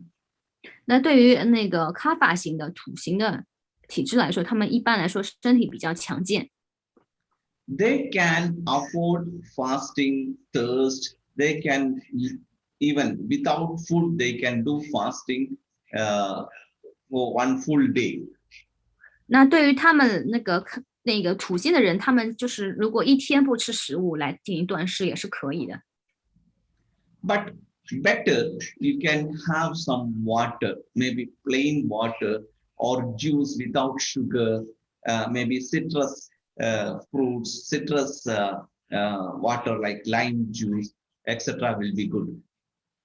那对于他们来说呢，他们也可以去吃一点东西，就比如说他们可以喝一些水，然后喝一些果汁，就不加糖的果汁，也可以喝一些就是吃一些水果这种酸性口味的橘子啊，然后柠檬汁啊等等。It's always good to drink some plain warm water, sip by sip in between, so that it helps to burn the toxins and detoxify it from the body. 那他这个卡法土星的人，他就适合去喝一些温水，然后一口一口喝，慢慢的喝，它可以帮助更好的去代谢你的毒素。This type of fasting for kapha people will be very useful to burn the ama or metabolic toxins in our body. 对他来说就是很有用，如果对于卡法型的人。For pitta type of people, they are highly acidic by nature itself. 那就是对于 Pitta 型的人，他们本身就是他们胃里边就酸性很高。If they observe complete fasting without food, it dangerously or it affects their system very badly. 那如果说他们完全断食不吃东西的话，对他们的身体系统的危害是很大的。So for such people, that means the pitta predominant people should eat some light food, maybe a porridge like a little bit of rice or something like that with some water, cooked it well. So light food is good. maybe once or twice in a day. 那对于 Pitta 型的人，他可以吃一些清淡的食物，吃一些粥之类的，然后他一天1到2次是可以的。We should feel hunger, but it should not, too much. If there is no food there inside, then the acid or the pitta or the agni in the body, it starts burning our organs in the body. So it is not good for a pitta type of person. 那他当然是对他来说是有点饥饿感是可以的，但是不能完全不吃东西。那如果不吃东西，他身体的一个酸性的分泌，它让那个消化火就可以，就是会燃烧，然后你的一个器官也会受到影响。So the pitta person can use maybe watermelon juice or muskmelon or a pomegranate, cucumber, etc. to observe fasting with that. 那他可以吃一些水果，比如说西瓜、哈密瓜、石榴、黄瓜。Then when it comes to the Vata type of personality, their body is normally very dry. 那 Vata 型的人，他们身体一般是比较干的。So for Vata people to observe fast, we advise to take some vegetable soup or meat soup or fish soup, something which is in soup form, so that it helps to stimulate the fire and slowly to reduce the toxins in the body. 那对于Vata 型的人，我们建议，因为他身体很干，所以我们建议他可以喝一些蔬菜汤、肉汤或者鱼汤，那慢慢的可以促进他的消化火。So these types of fasting, everyone can observe after the age of 25 to 30, in every week or once in every 2 weeks, or you can observe it for 24 hours, this fasting method. 那就是任何人他在一个25到30岁之后呢，那建议都要进行一个排毒的方法。那你也可以这个进行断食，我建议每周或者每2周1次，每次就是24小时这样子。We'll go to the next slide. Next slide. We have done it again. Next slide. Yeah. So the previous slide. 再往前。 The previous slide. And the previous slide. Okay. So observing thirst and hunger, we have sent. Then enkindling agni. We have certain herbs and medicines which helps to improve. If the fire is small, we have to do all possible ways to make it little big. One of the main. 那就是说，第二个就是激活消化火。那我们有一些草药可以能够让这个消化火来激活。Again, you have to think about your kitchen, and if there's a small fire in your stove, how we will increase it? 你想一下，你再想象一下，在你的厨房，如果你厨房那个火很小的话，你应该怎么样这个火增加呢？ Normally, we take a small piece of paper, dipped in some oil, and show it to the fire first. 那我们可能会拿一张纸头，然后上面弄点油，然后把这个火让它点燃。When it is easy to get fire, right? So once it gets fired, then we add some more oil. Then it will become little more. Then you add a small piece of firewood. Then it gets burned. You add some more firewood. Like that, you increase the fire in your kitchen. 就像，然后那个我们就会，如果火很小的话，我会加点这个油啊，然后再加一些这个火柴呀、这个木头啊之类，然后生火，慢慢的这个火就越来越大了。Same thing inside our stomach also. If small fire, you add a little bit of ghee, maybe 2 or 3 drops first with little warm water. 那同样在我们的胃部，我们可以就是加2到3滴的，我们就吃2到3滴的 ghee， 然后和一个温水。So that increases the fire a little bit. Then you add a little bit of food, maybe some porridge, like maybe 1 or 2 spoons. 然后呢，你就可以再喝个1-2口的粥。Then when you feel hungry again, then you can have some more food. Like that, slowly, slowly, you can increase the fire in your stomach. 然后如果你饿了，你再慢慢的增加一些食物，慢慢的你就可以提升你的身体内的一个消化火。Then the next is called pachana, the digestion. You eat the food, but it is not digesting. It is something settled or stabilized there. You feel bloated. You feel, some sort of abdominal discomfort. That is an undigested state. There, you have to use the procedures of pachana, that is digestive stimulating medicines or procedures. 那然后就是下面一种就是，比如说你吃了一些东西，你胃比较胀，有一些胀气啊，胃不舒服的话，那你就是要有一些那个消化的一个草药，同样。One of the main pachana drug is asafoetida or ginger, dry ginger. 就是另外一个促进消化的一个叫什么，就是一个香料叫一个叫什么一个香料，另外一个就是生姜。If you feel your stomach is full and if it is, the sore belching is coming up, you feel bloated, then the best thing is to take 1 or 2 pinch of asafoetida to some maybe 2-3 spoons of hot water, then drink it sip by sip. Could you type the name in the chat box？ 然后我让这个医生他打一下这个名字啊，这个也是一个香料吧。你可以吃，就是如果说有这种胀气，你可以吃些这个香料，然后加点温水。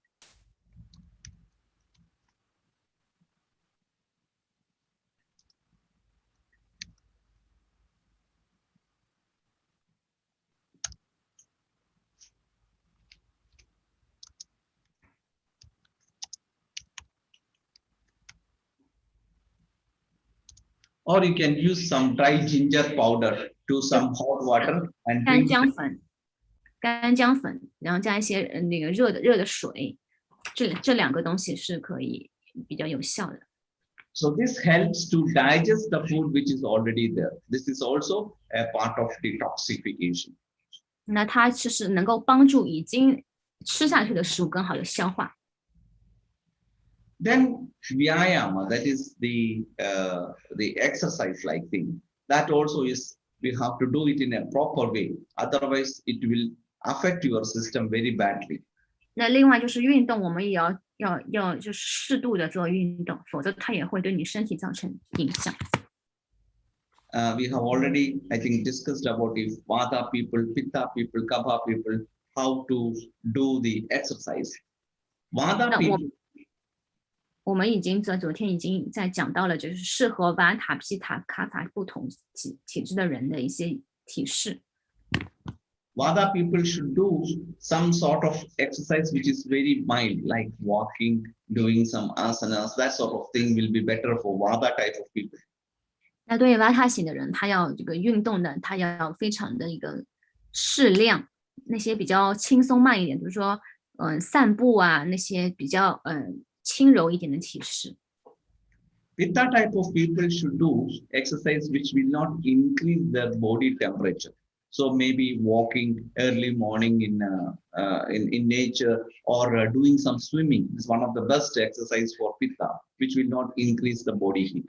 就是说，在那个火星的人，他做运动的时候要注意，他不要去避免那些让他身体的一个热量提升很快的一些运动。建议他可以在自然当中可以散步啊，然后他也可以游泳，他这几个是非常好的。The Kapha type of people, they are highly muscular people. They have to do hard exercises like weight lifting or some sort of, not that also not very heavy weight. They can do some physical exertions and running or that sort of exercises is good for this Kapha type of people. 那对于土型的人的话，卡法型的人，他就适合做一些消耗体能的一些运动，包括什么举重啊，但也不要过重，跑步啊等等。And sun bathing, wind bathing, the mud bathing, etc., can be do for people with the toxins spread to the whole body, especially in the skin level. When it is accumulated there, then you may be having different types of skin disorders and all that sort of people. It is always better to expose them to the sun or wind or properly sterilized mud, which helps to burn the toxins in that level. 那就是对于下面这样讲的日光浴、风浴，还有这个在泥土浴的话，也就适合于它就这个毒素已经在全身蔓延开来的这些人。那尤其是那些就在他的皮肤上已经呈现出来的皮肤啊，那些病，他就可以去用这些方法。We'll go to the next slide.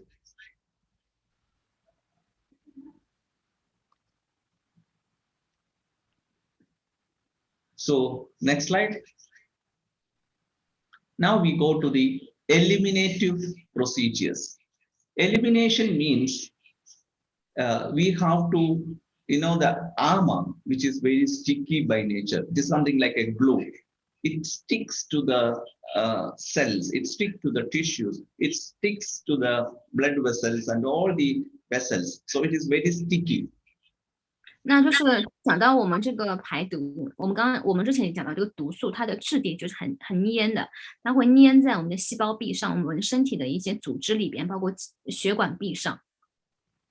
It is not easy to remove it as we think. 就并没有那么容易把它去掉这个毒素。So here, Ayurveda gives a very excellent method which helps to remove the toxins in a very scientific way. 那我们在阿育吠陀里，我们有一个非常棒的一个能够有很科学的方法来进行排毒的方法。So we'll go to the next slide. Again, next slide.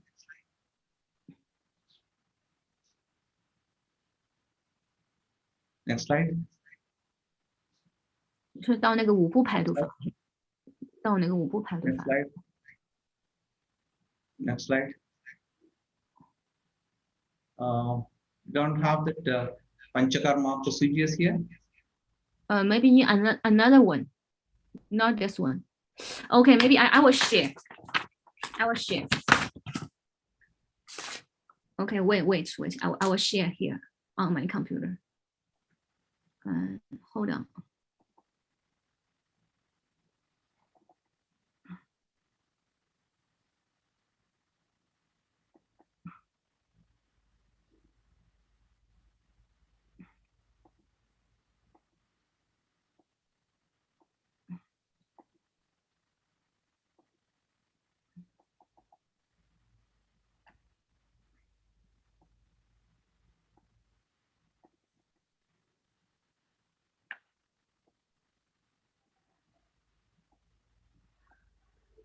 Okay, gonna share here.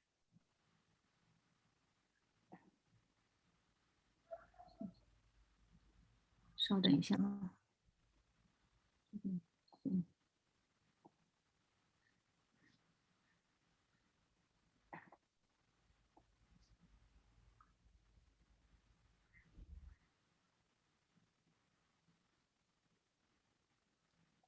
Okay.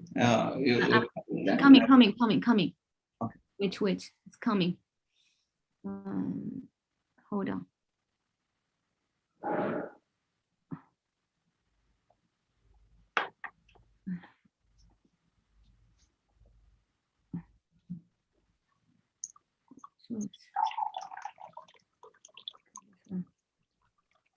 Share the screen.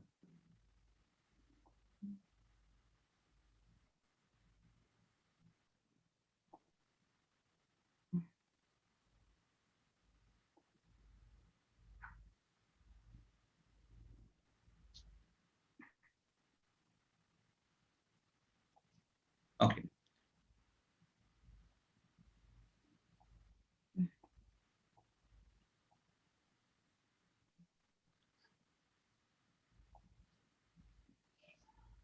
Okay, here you can see the Panchakarma. It is a type of elimination therapy which we have to practice everyone, if possible, periodically. 这个就是一个我们要建议大家定期排毒的一个方法。So, for this procedure, there are 3 stages. 有3个阶段。The first stage is melting of the toxins, because which is very sticky by nature. That is called Purva Karma or preparatory therapy. 就是一种呢，就是说我们要准备阶段。After loosening the toxins, it has to be eliminated from the body through different orifices, through the nose, through the mouth, through the anus, like that. 就是第一个的话，就是要让毒素在你身体内部把它就是说剥离开来。然后第2步的话，就是说你要从毒素是从你的身体的一些部位排出来，比如说从你的鼻子、嘴巴或你的肛门、肠道排出来。That is called Pradhana Karma or the main karma. They are 5 in numbers. 那这个是就是第2阶段。That is Vamana. That is the vomiting therapy. Using medicines, you make you vomit the toxins in the chest and in the abdominal region. 那这个是催吐法，它会那个让你的在这个胸部这个位置的毒素，还有这个腹部这个一些毒素排出体外。Then the toxins above the neck, in the ears, eyes, nose, all this has to be removed through the nose. That is called nasya. 然后呢，就是说你颈部之上的一些毒素，那个你是通过你的鼻子排出来，叫 nasya。Then comes the elimination of toxins from the liver, pancreas, small intestine area. That is by giving medicines to purgate, loosening the bowel. That is called virechana. 那另外一种就是从就是你的肝脏啊、你的胰脏啊、你的小肠啊等等这些地方的毒素，我们会通过吃一些草药来进行排，这叫 virechana。Then comes 2 types of vasti. One is kashaya, enema vasti, and another is with oil. That is oil vasti. That is by injecting medicine through the anus to remove the toxins in the large intestine and in this rectal area. 那就是另外一种，就是说灌肠的方法。这种灌肠的方法有2种，一种是通过喝一些汤剂，那另外一种的话是油，把那个油可以打到你的这个肠道里边去，帮你排除大肠的包括一些直肠里的一个毒素。After doing this, and one more thing they say, according to some school, especially the surgical school, removing the blood from the toxic accumulated area using leeches or using some syringe to remove the blood. 那就是还有一种就是通过把你这个身体里边不好的血液排出你的身体的外部，他们会用一种就是叫水蛭的一种虫啊，放在你的身体上，把那个不好的血给吸掉。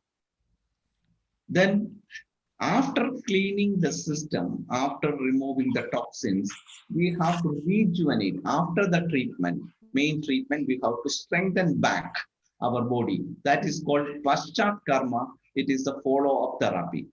那另外的话，这个排毒完之后，还有一步就是让你的身体可以迅速的恢复的，然后它能够更好的一个修复的作用的一种调理。So the preparatory therapy, elimination, the main therapy, and follow-up therapy. All these 3 together calls Shodhana. 那所以说，这个有准备阶段，还有就是说排毒阶段，还有最后的一个是调理阶段、修复身体的阶段，这3个部分叫做 Shodhana。It requires a minimum 21 to 41 days to perform this therapy. You have to get admitted in a center, Ayurvedic center, to perform this cleansing therapy.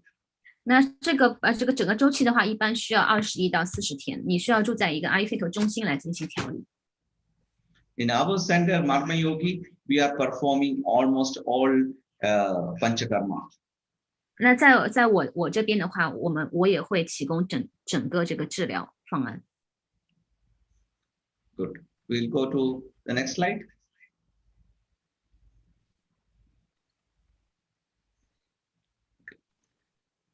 So after this Shodhana and Shamana, these two types of elimination therapy, we are going to see some of the daily cleaning program, which will be very useful for maintaining the health and immunity of our body. 那我们在讲完了我们刚刚讲的一个排毒叫 Shamana， 还有一个 Sadhana 的一个净化法之后呢，我们要讲一下我们日常的一个排毒的一些方法。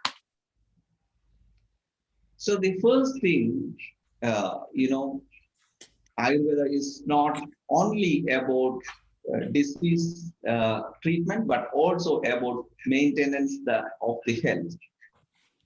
就说我们阿育吠陀里边的话，并不是只是说治疗疾病，另外一话，我们要是保持健康。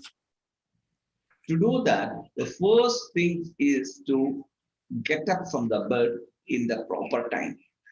那首先的话，就是很重要一点的话，我们要早上，要知道如何正确的起床。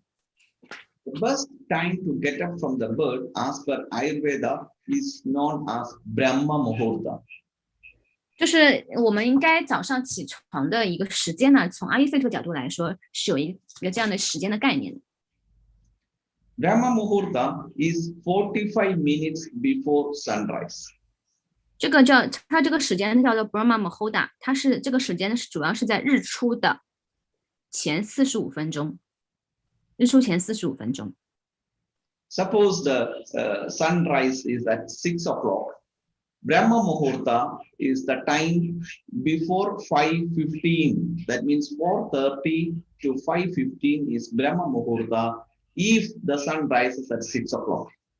就是什么意思呢？就比如说我们日出时间是6点钟，那这个 Brahma Muhurta 的时间就是在这个日出之前45分钟，也就是说从4点半到5点15分这段时间就是这个时间。It is the time in which the body is more activated with this detoxification energy. We call it the Apana Vada is more active during that time of the day. 就是这段时间是我们身体内就是说能够代谢毒素最好的一个时间段。If you get up late, the time will be over. The period of kapha starts in the body. Then the stool will not go, the urine will not go. It settles there and it can result in disease in future. 那如果说你起得特别晚的话，你身体的一个卡法能量就会增加，然后你就会让你的排便，包括是排尿不是特别顺畅。So if you want to maintain your health, the first and foremost thing is to get up before sunrise. 如果你想维持非常健康，最好是能够在日出之前起床。That you can see in nature, all the animals and plants, everything will start doing their activity before sunrise. 我们也会发现，这个我们观察一下这个大自然界当中的动物啊，跟植物，它们都会在这个日出开始之前，它们就开始活动了。So when you get up from the bed, how to get up from the bed is very, very important. 然后呢，很重要就是说，你起床的时候怎样起床，那也是非常重要。Don't get up and run immediately from the bed. 你就起来的时候，你不要说一醒然后就马上坐起来。When you are sleeping, all the senses of the body also are sleeping. 就是你在睡觉的时候，你身体的所有的一些感官器官、感受器官，它们都在休息的状态。So when you get up fast, what happens? The senses may not be wakened properly. So if you walk or if you move, you may have the chance of a fall. 就是说，那当你一下子起来的时候，你的身体的感受器官它可能还没完全的苏醒，然后你马上起来的话，他们可能就是说，很容易摔跤啊，或者。So when you get up in the morning, sit for some time. 如果你早上起来的时候，你先坐一会儿。Always turn the body to right side put weight on your hands and slowly sit up first in the bed. 然后你慢慢的起来的时候，将身体转向右侧，用手的力量把自己的身体支撑起来。After that, you have to activate the senses, or we call for the senses, by rubbing your hands and massaging your head, face, the whole body. It helps to activate or to energize your body, circulation, and also the senses. 那当你起来的时候呢，首先你要去激活你的一些感受器官，你要搓一下你的手，搓手之后，然后你就去按摩一下你的头部、你的脸部，整个身体，让这个血液的循环开始循环起来。By doing this, you are stimulating the blood flow to the head, to the body, and your body will be active or ready to move. 那就要通过这样的一个活动的话，让你的血液可以在你的一个身体的头部、你的身体里面开始循环起来。Then, before going out from the bed, you have to look to your hands. Look, keep your hands like this. Look to your hands and take a pledge for that day. 然后呢，你在起来之前呢，我们阿育吠陀里边我们会看着自己的双手，然后我们可以就是类似一个做一个这个祈祷。There is a mantra or a prayer in the morning to activate your brain, your energy, your mind. That is called Prabhata mantra. 那我们在我们的阿育吠陀里边有一个这样的唱诵的，能够激活你的一个唤醒你的头脑，然后激活你的一个心智。The mantra says that I am responsible for my day, for my growth, for my energy, and I am responsible for my prosperity. I am responsible for my strength. So I have to depend myself. I am responsible. So I'm taking the responsibility in myself, not bothering about somebody else, not complaining about anything outside. Everything is within me. I am responsible for my energy, knowledge, development, and everything in my life. 那就是阿育吠陀，他就说这个唱诵的意思就是我要对我自己是对自己负责的，我要对我今天的这一天负责，我要对我的成长负责，我要对我的一个力量能量负责，我要对我将来的一个发展负责。然后是我不需要去管其他人，我也不应该去抱怨，所以我要对所有自己的成长，所有的一切负责任。After that, you can slowly get up and go to the bathroom or wherever you do the cleansing process of your tongue, your eyes, mouth, ears, and all this. 然后之后的话，你要去这个做清洁你的一个这个五官，嘴巴、眼睛、耳朵、舌头等等。Ayurveda mentions about very different or very good quality of toothpaste and toothbrush. 阿育吠陀里边，它就是非常着重于这个牙齿的清洁，包括牙刷跟牙膏。The best toothbrush is your finger only. 最好的牙刷是你的手指。It only goes to the different parts of your body, flexible, you can move and do it. 它非常的灵活，能够在你口腔里边这样活动。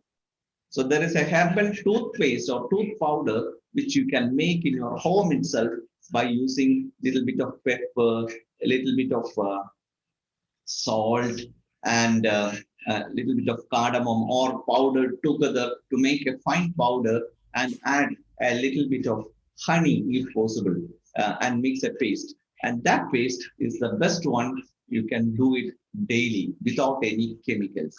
就说，在阿育吠陀里，他就说你可以自己用那个胡椒粉、盐啊、小豆蔻，包括一些蜂蜜混合而成，然后来清洁你的牙齿。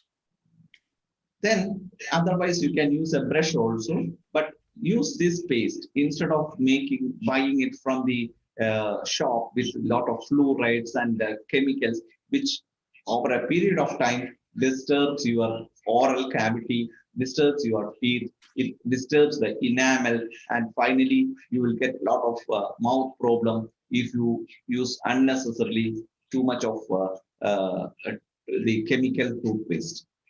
那就是说，建议还是用自然的一个牙膏，它可以对你口腔来进行保护作用，就是不要用太多的一些有化学成分的牙膏。So you can make your own toothpaste in a very simple way. 你可以用很简单的方法来就是制作这个牙膏。So a little bit of salt powder, little bit of pepper, and maybe you can add little bit of cardamom powder and honey. Make a paste. That's the best, one of the best toothpaste you can use.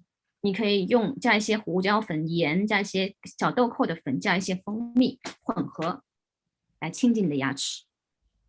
Then after that, you have to clean the oral cavity, the buccal cavity, and it is called oil pulling or 然后 gargle. 你要清洁漱口。So you can take maybe a small vessel like this, take some warm water, then add few drops of sesame oil to it. 你可以就是拿这样一个杯子，然后里边加几滴的芝麻油。After that, you have to put it in your mouth and do the gargling like 然后 this, 你这样漱口。and keep it in your mouth at least 3 to 4 minutes or 5 minutes. 你要在嘴巴里保持3到5分钟的漱口。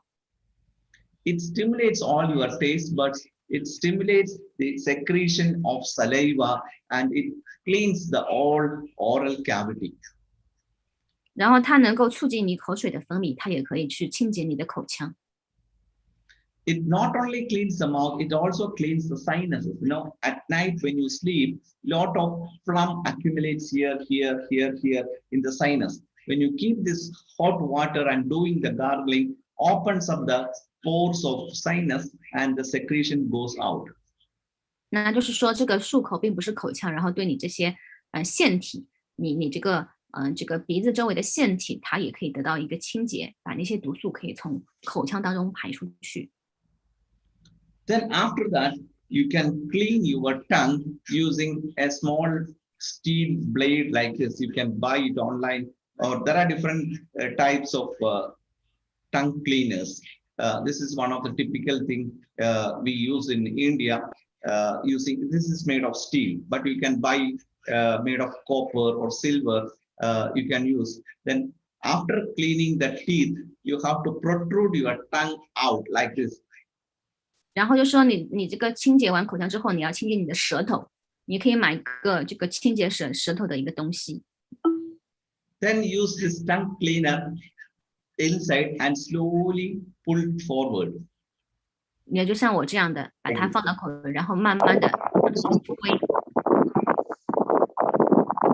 It helps to remove the coating. It stimulates the taste buds of your tongue. Don't do it too much pressure. It may injure your taste buds. So do it slowly from back to the front, slowly 3 or 4 or 5 times. So 慢慢的，就是做个4到5次这样的。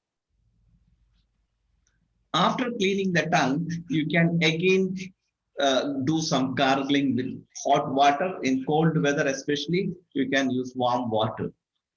然后这个你就清洁完舌头之后的话，你再用这个温水去漱口。After that, you can take some warm water, or we have medicated water for cleaning your eyes. 然后的话，你可以用一个这个清洁你的一个眼睛。我们有一些药也是来清洁眼睛的。You can buy some special vessels, but normally you can use a small steel vessel like this.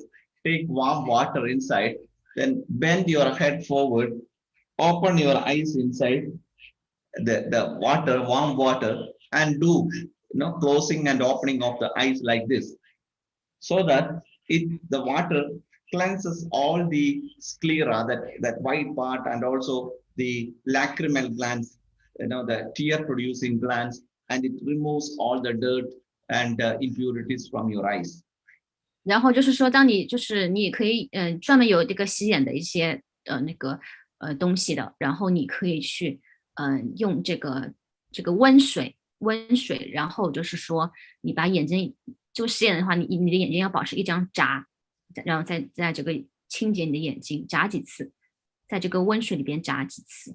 如果用这个药的话，一定要把它过滤干净，然后再去清洗。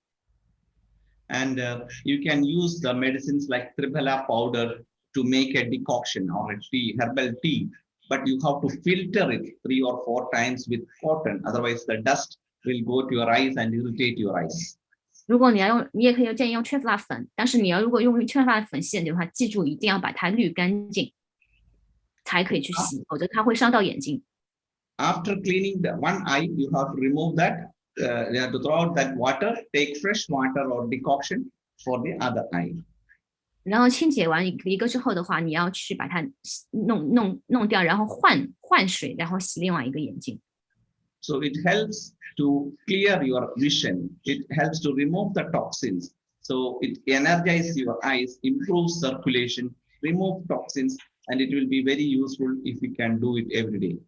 那当然，如果说你每天可以来清洁眼睛也很好，它可以帮助你保护眼睛，然后避免的外界的污染，然后可以帮助预防一些眼睛干涩、发红等的一些功能。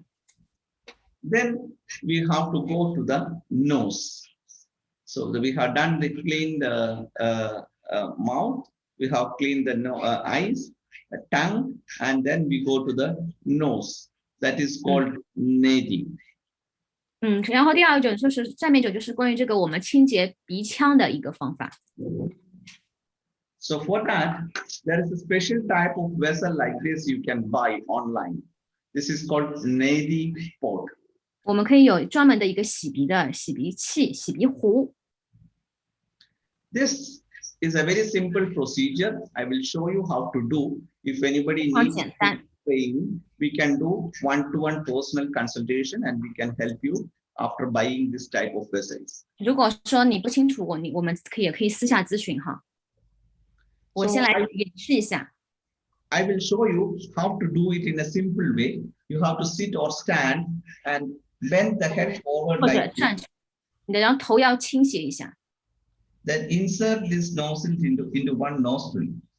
把一个塞到一个鼻孔里边去， Then keep the mouth open. 嘴巴要张开。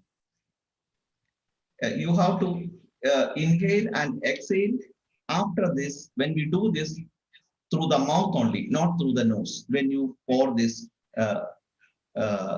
water or the medicine. 就是说你在这个做这个洗鼻的时候，请你要在嘴巴来呼吸。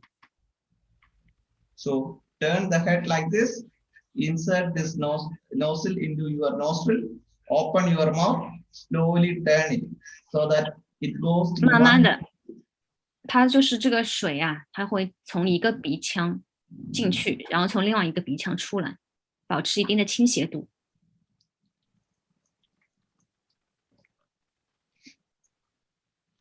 So you can see that the water gone in this nostril and came out through the other nostril automatically. 你可以看到，从这水从一个鼻腔进去，从另外一个鼻腔出来。 Then you have to blow the nose and allow the excess water to go.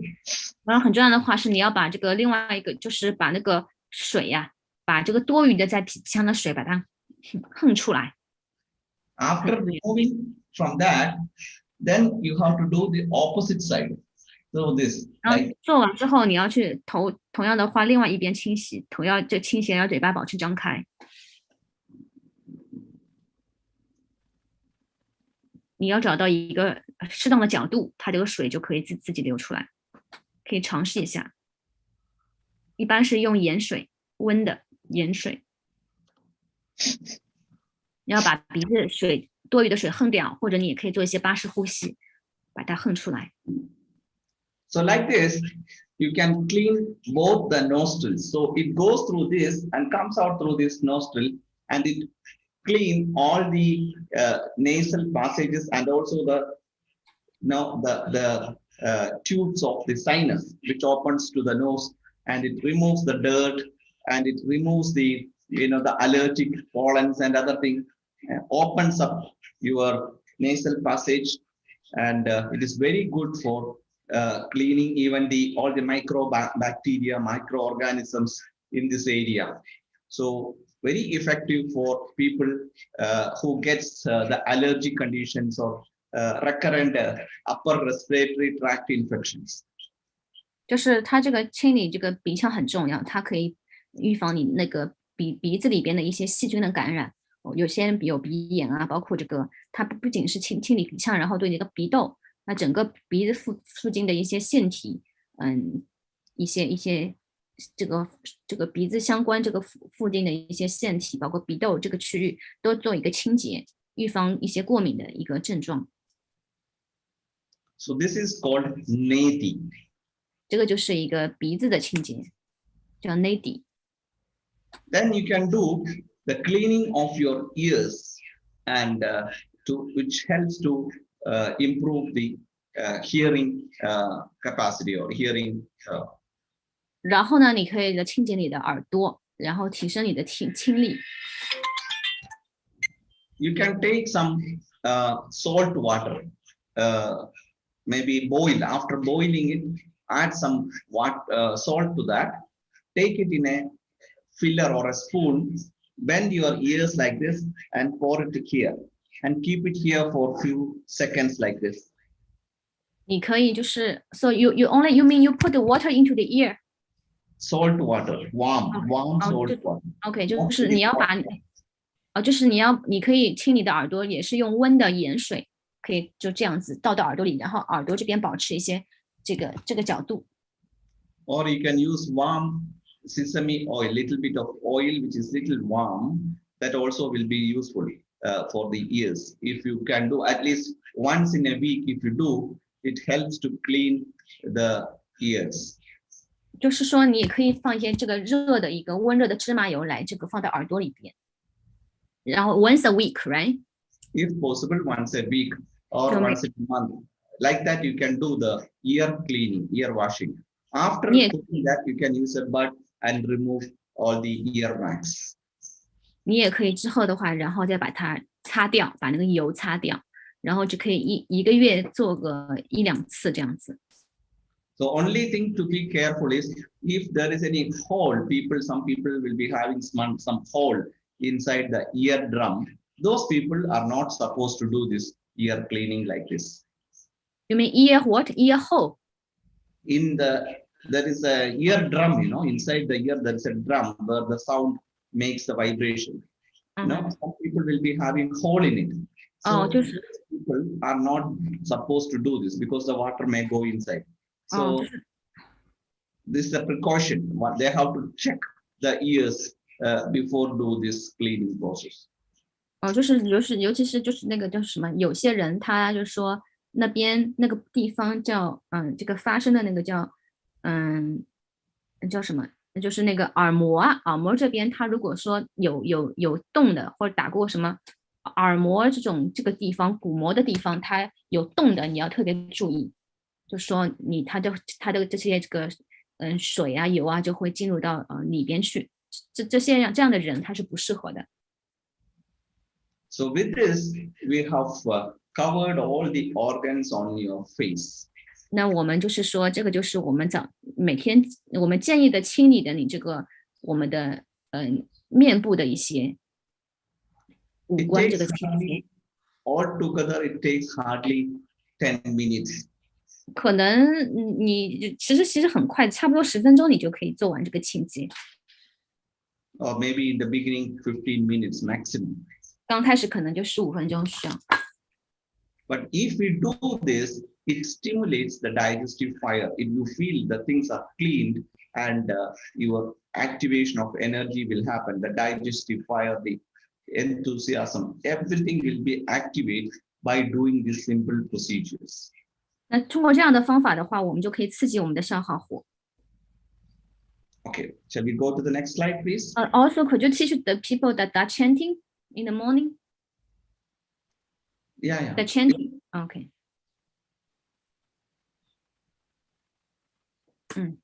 Mantra here?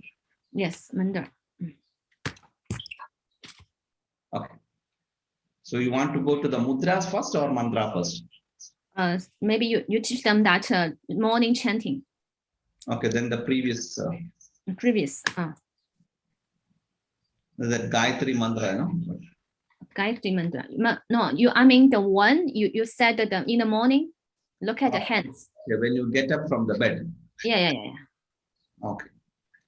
So when you get up from the bed, keep the hands in front of your eyes, look to your hands and chant the mantra called the morning prayer, Prabhada mantra.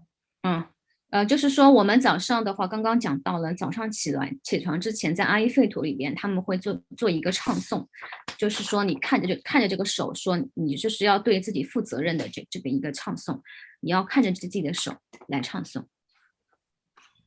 So the mantra I will chant once, then we can chant together. 就是我先来唱诵一遍，然后大家可以跟着我一起来唱诵。Karagre vasate Lakshmi, Karamadhye Saraswati, Karamule Sthita Gauri, Prabhate Karadarshanam. The meaning of this prayer is, I am responsible for my own prosperity. Lakshmi is the prosperity, the wealth. So the prosperity is located at the tip of my fingers. And my 就是说第一句的话就是说，我要为我的财富来负责任，因为这个财富其实是在我们的指尖的。那我这几天放的一个唱诵，它其实也是 Lakshmi 的一个Lakshmi 是一个印度里边的一个代表财富的一个女神。So the prosperity is located in the tip of my hands. 那这个财富呢，它其实是位置是在我的指尖，我们的指尖是代表财富。Karamadhye, in the middle of my hands, is located my knowledge, my memory, or my what you call your own brain. Everything, every function of the brain and everything is in the middle of my hand. 那在我的手的中间这个部分呢，它代表的是知识、智慧，还有记忆力。我们那个大脑的所有的一些作用，都是在我们手的中间这个部分。So Saraswati is the energy responsible for your talk, your brain, your studies, your knowledge, the soft skills like music. So all these are there in the middle of my hand. So I am responsible for my talking, speaking to others, communication. Everything is within my hand. 那在这个手的中部呢，它就是有那个印度的一个叫 Saraswati 的一个女神代表，那代表一个是智慧，包括你平时的一个讲话交流，还有一些你的一些才艺啊，它都是跟这个Saraswati 女神是相关的，是在这个位置是在手的一个中部。Then Karamule Sthita Gauri. Gauri is the energy of my activity, my karma. Everything is in the bottom of my hand. 那下面一个就狗里女神的话，它就是代表的是我的一个业力，我的行动。So my profession, my activity, my day-to-day functions, everything is within me in the bottom of my hand, and I am responsible for it. 所以我的所有的活动，我们的职业等等，它都是跟我的这个另外狗里女神。So with this, 代表了狗里女神。 something like a pledge, it's an oath. I am taking the responsibility of my life. 就这个唱诵是有点像我的一个誓言，说我要对我自己的生命负责的一个誓言。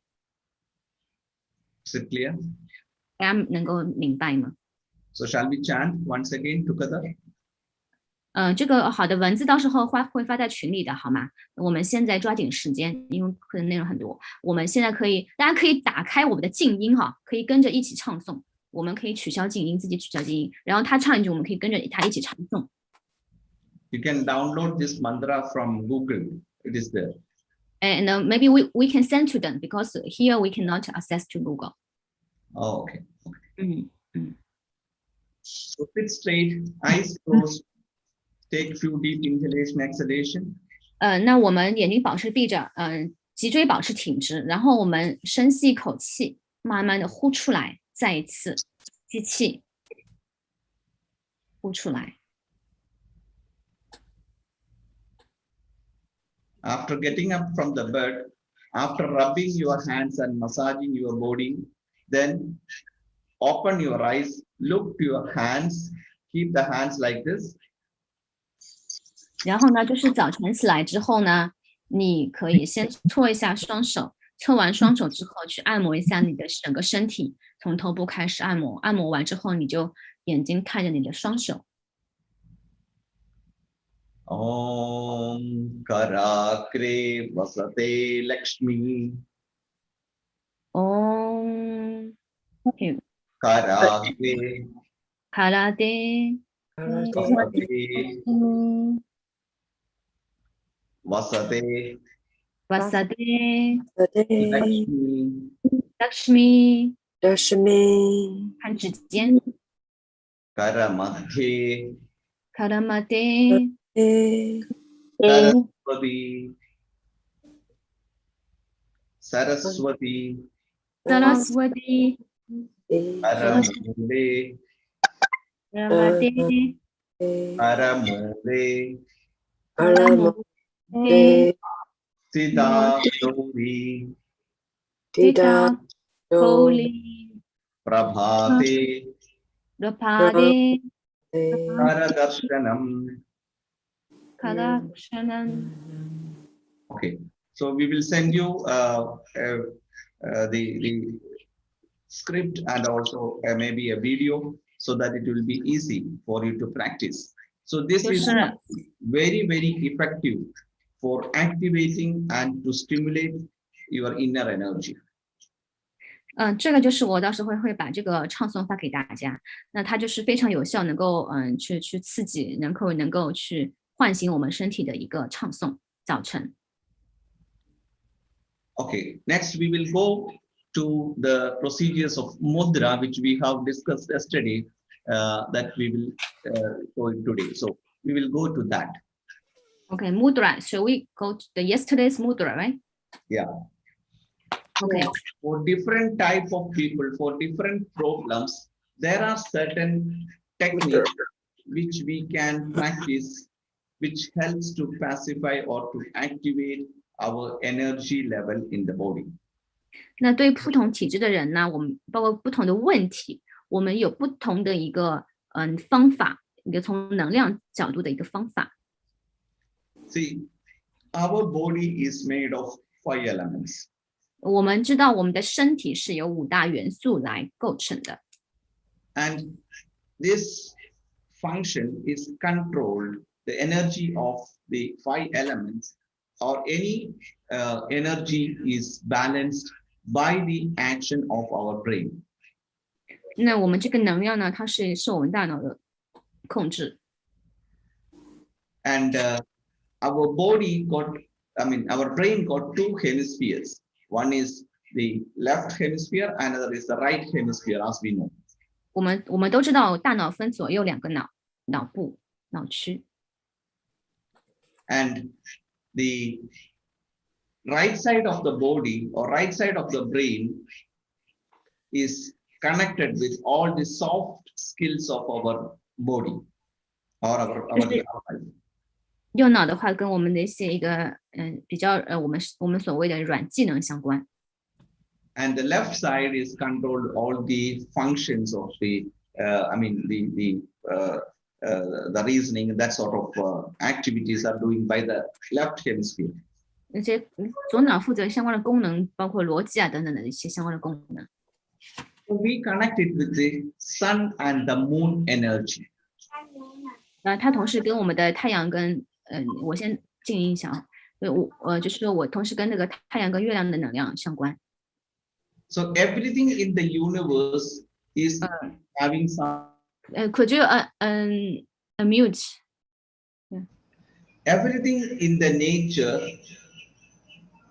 influence our body functions. The sun, the moon, the wind, other planets, other animals, other human beings. Everything can influence our life because we are all connected in the form of energy.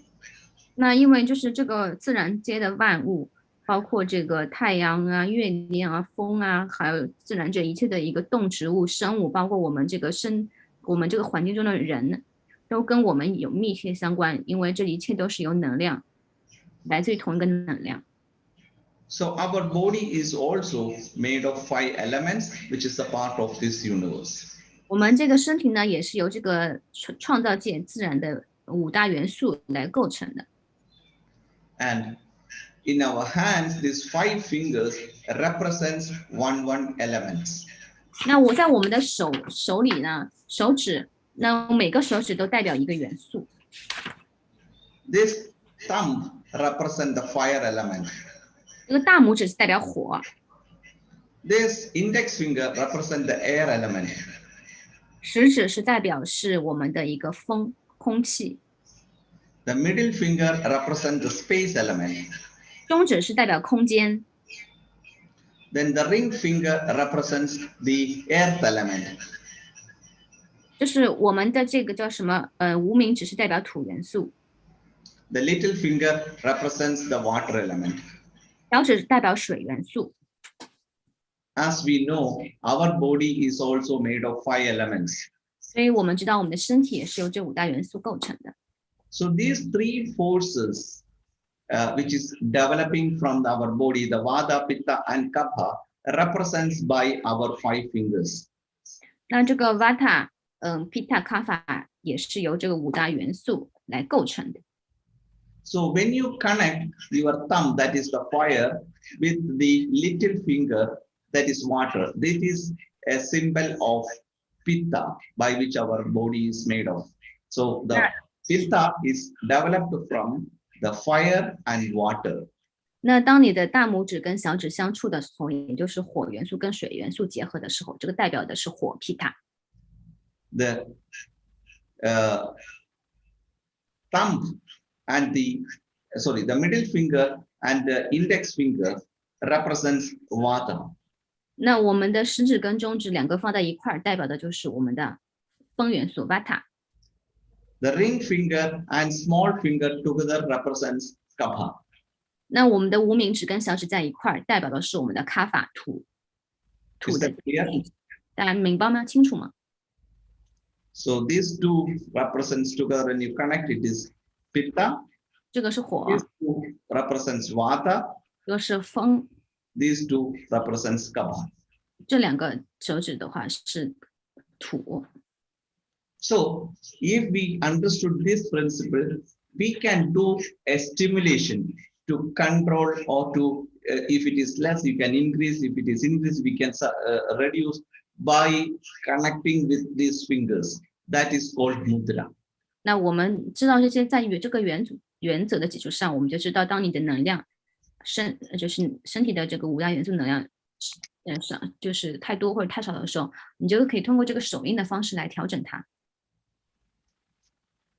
So the Vata is something connected with these 2 fingers, especially the index finger. If you connect this thumb and index finger, this is fire, the heat, and this is what the air. When you connect it, that means that the Vata is cold, this is heat. When you connect, the Vata will get slowly regulated or controlled. 那你看，我们的食指是代表我们的 Vata 风，那就是空气。当你的空气跟这个火元素相结合的时候，那我们慢慢的，我们这个 Vata 的一个能量就会被降低。 So this is the we call the activation of prana in the body. We call it the prana vardhaka mudra or jnana mudra, which increases the knowledge, which activates your brain. Just slowly touch, don't press. Just simply touch this and keep the other fingers straight. So both hands like this. So when you hold it like this and keep the fingers like this and keep it above your knee. Sit straight. Close your eyes. 这个是唤醒你身体能量的一个手印，它也可以激活你的大脑。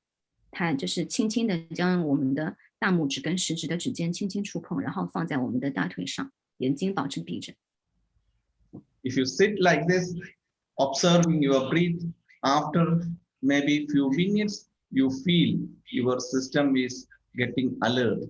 Your brain is start functioning in a better way. So this is called prana or jnana mudra. 这个手印的话，大家可以闭上眼睛，能够保持呼吸，然后做一段时间，然后你就会发现你的头脑特别的清晰，大脑也会被唤醒。Is that clear? 清楚吗？ Then we go for how to control the vata. So this heat mudra, I mean the fire mudra, fire finger. This is the air. You have to keep it below the thumb and bend the thumb like this, so that the vata will be controlled by doing this mudra. Can you see this? 大家 Bend 可以 your thumb, 大 sorry, 拇指弯曲， bend your ring finger, keep it at the root of the thumb, 食指，然后置于这个大拇指的根部，然后大拇指把它一个覆盖住，这个可以把你的皮塔能量降下来的一个手印。So this is a very good technique which helps to pacify the or eliminates the excessive flatus or air or bloating sensation. If there is any vata aggravated symptoms, it can be released from our body. If you sit like this, both the hands like this, then bend the thumb, keep the other three fingers straight, and sit like this, closing your eyes, just observe your breath and just sit like that for few minutes. You feel, 可以 you can see that the pain and aches which is due to vata is slowly releasing.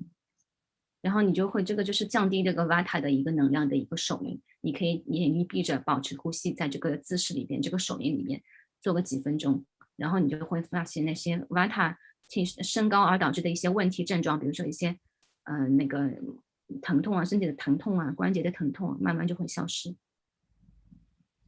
Then we go to the pitta. So this is fire, which represents the what you call the fire. And when you connect this with the ring and the small finger, so this way,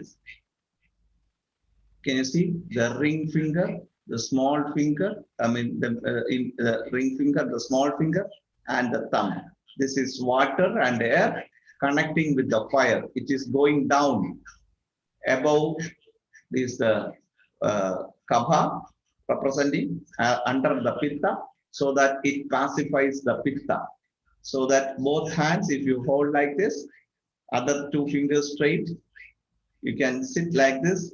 Slowly the pitta, the inflammation, the heat, the burning sensation, the menstrual problems, all can be controlled with this mudra if you practice for a period of 3 to 6 months. You know, it may not happen in 1 or 2 days, but slowly you can see that all the chronic inflammation getting controlled. This is experience of many 这就 people. 是降低那个火能量的一个手印。你可以将你的刚刚老师讲的一个无名指、小指还有这个大拇指轻轻相处，那它可以那个降低这个火元素升高所引起的一些问题。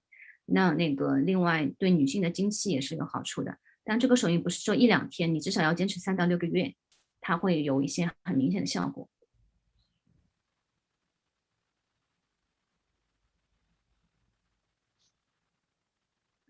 So next we go for the kapha. Kapha is the, you know, the heaviness or the what we call the obesity, that sort of dullness, all is attributed by the kapha of the body. So as we said, these two fingers are the kapha representing, and this is the fire. So you press over this. So when you press over this, that means you have to bend these two fingers and press on top of it, so that the other two fingers straight. So the fire, the heat controlling the other two. So by this, you will be able to control the kapha in the body. 那就是你看，就是说你的就是无名指跟小指这样子弯曲，然后大拇指可以贴在这个上面，这个就是一个能够就是它把这个通过火能量把这2个能量压下去的一个意思，它能够降低这个卡法的一个能量。So with this, you can overcome the dullness. You can improve your self-esteem over the, if you are in a cold weather, if you sit like this for some time, you can make your body warm. The kapha is going down, the pitta is increasing, the heat is increasing. You can feel. Then it is good for obesity and any clothes and all in the body can be controlled by this particular mudra. 那它就是能够降低我们的卡法的一个能量，提升我们的皮塔能量，让这个你做一段时间，你的身体都会温暖起来。然后对那些过度肥胖、很懒散的、缺乏自律的人来说特别有效。So if you have to learn it more closely, maybe we can do a separate one-to-one session if you interested. 如果大家对这个手印感兴趣的话，我们在1对1咨询的时候，你也可以跟我来咨询。Shall we go to the next slide?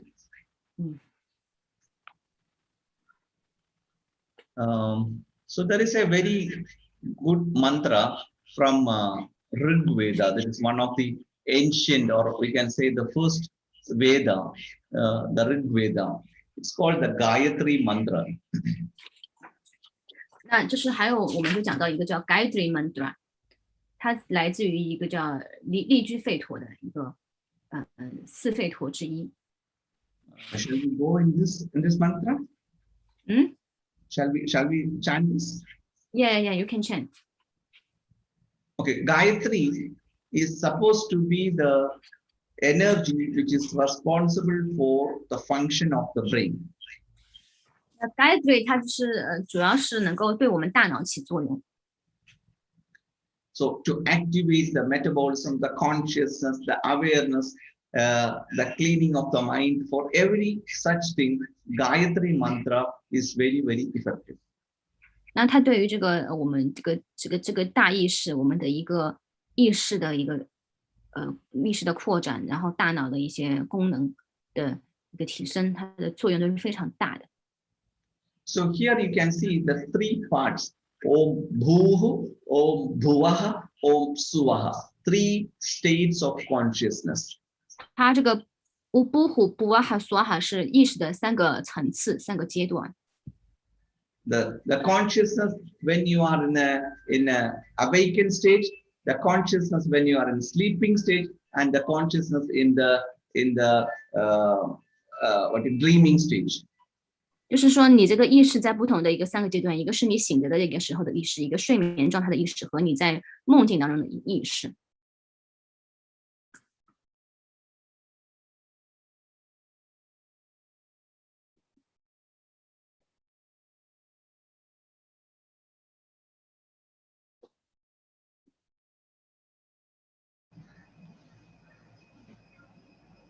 So this helps to activate the consciousness, the Bhu, Bhuva, Suvaha. In that state, that Savituhu Varenyam Bhargaha. So in that stage, the Varenyam, the supreme energy, has to be enkindled or kindled or activate my Dhi, that is the consciousness. So in all the state of consciousness, my brain or my Dhi, my consciousness should perform in the most supreme way, or it has to be activated. So this mantra is something which is very useful for anyone, anywhere in the world, irrespective of religion, whether you believe in God or not. Nothing is a barrier for it. It is to activate your brain. So this mantra is very, very effective for everyone. 这个唱诵是对每个人都非常有利的，它是能够提升你的意识的程度和觉知的，净化你的心灵。它对不管它这个是超越宗教，对任何的宗教、任何的一个个体，它都是有益处的。So with this, we are connecting our system with the nature.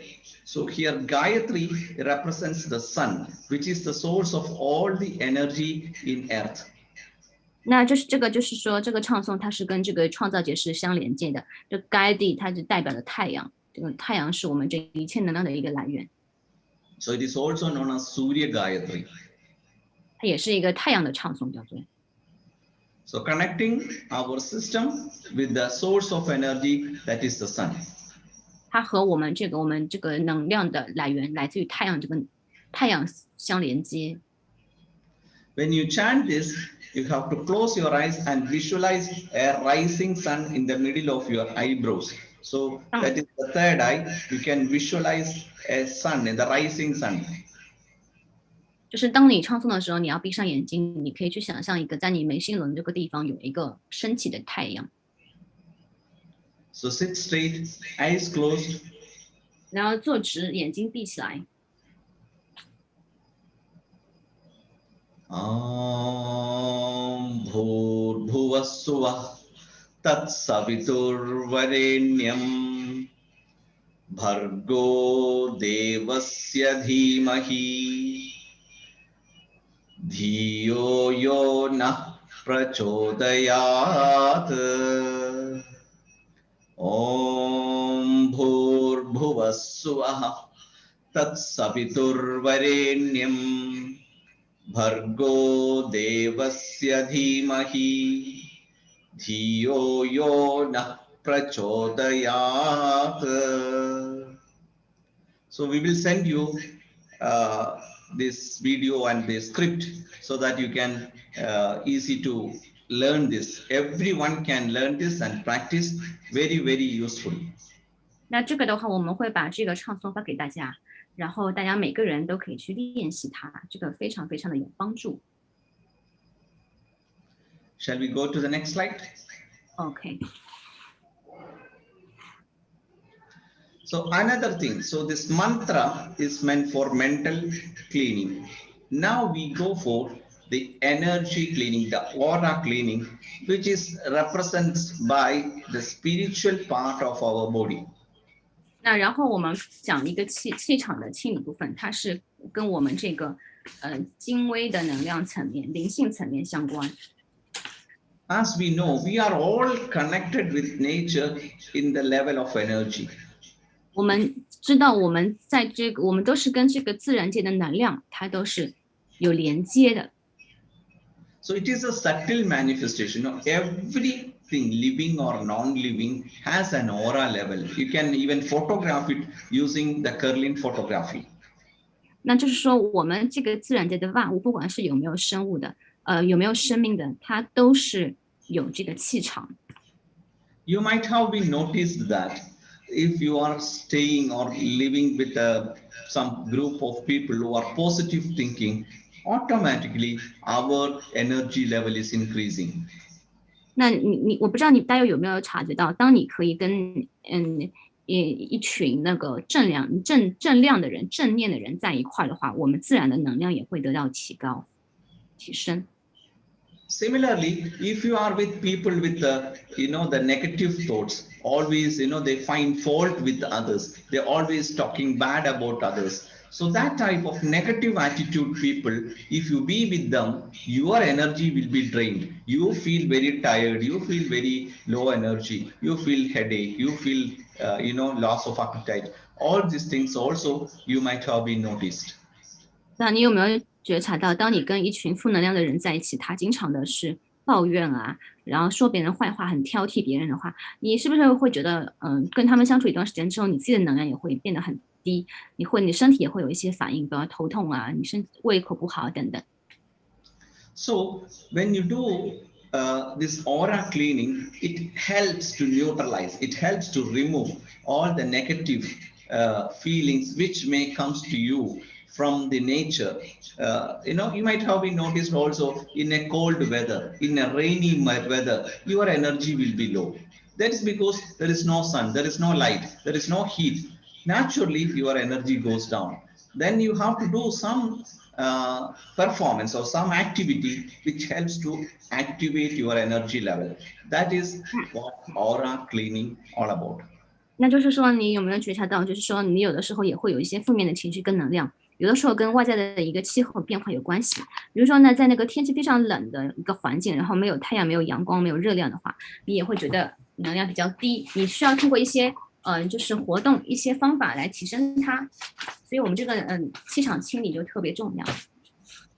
That you can do for person, people, you can do for your pets and your dogs and cats, for the trees and for your home. Everywhere the energy, the negative feeling can accumulate. So we have to do a periodical cleansing of the energy from all these areas.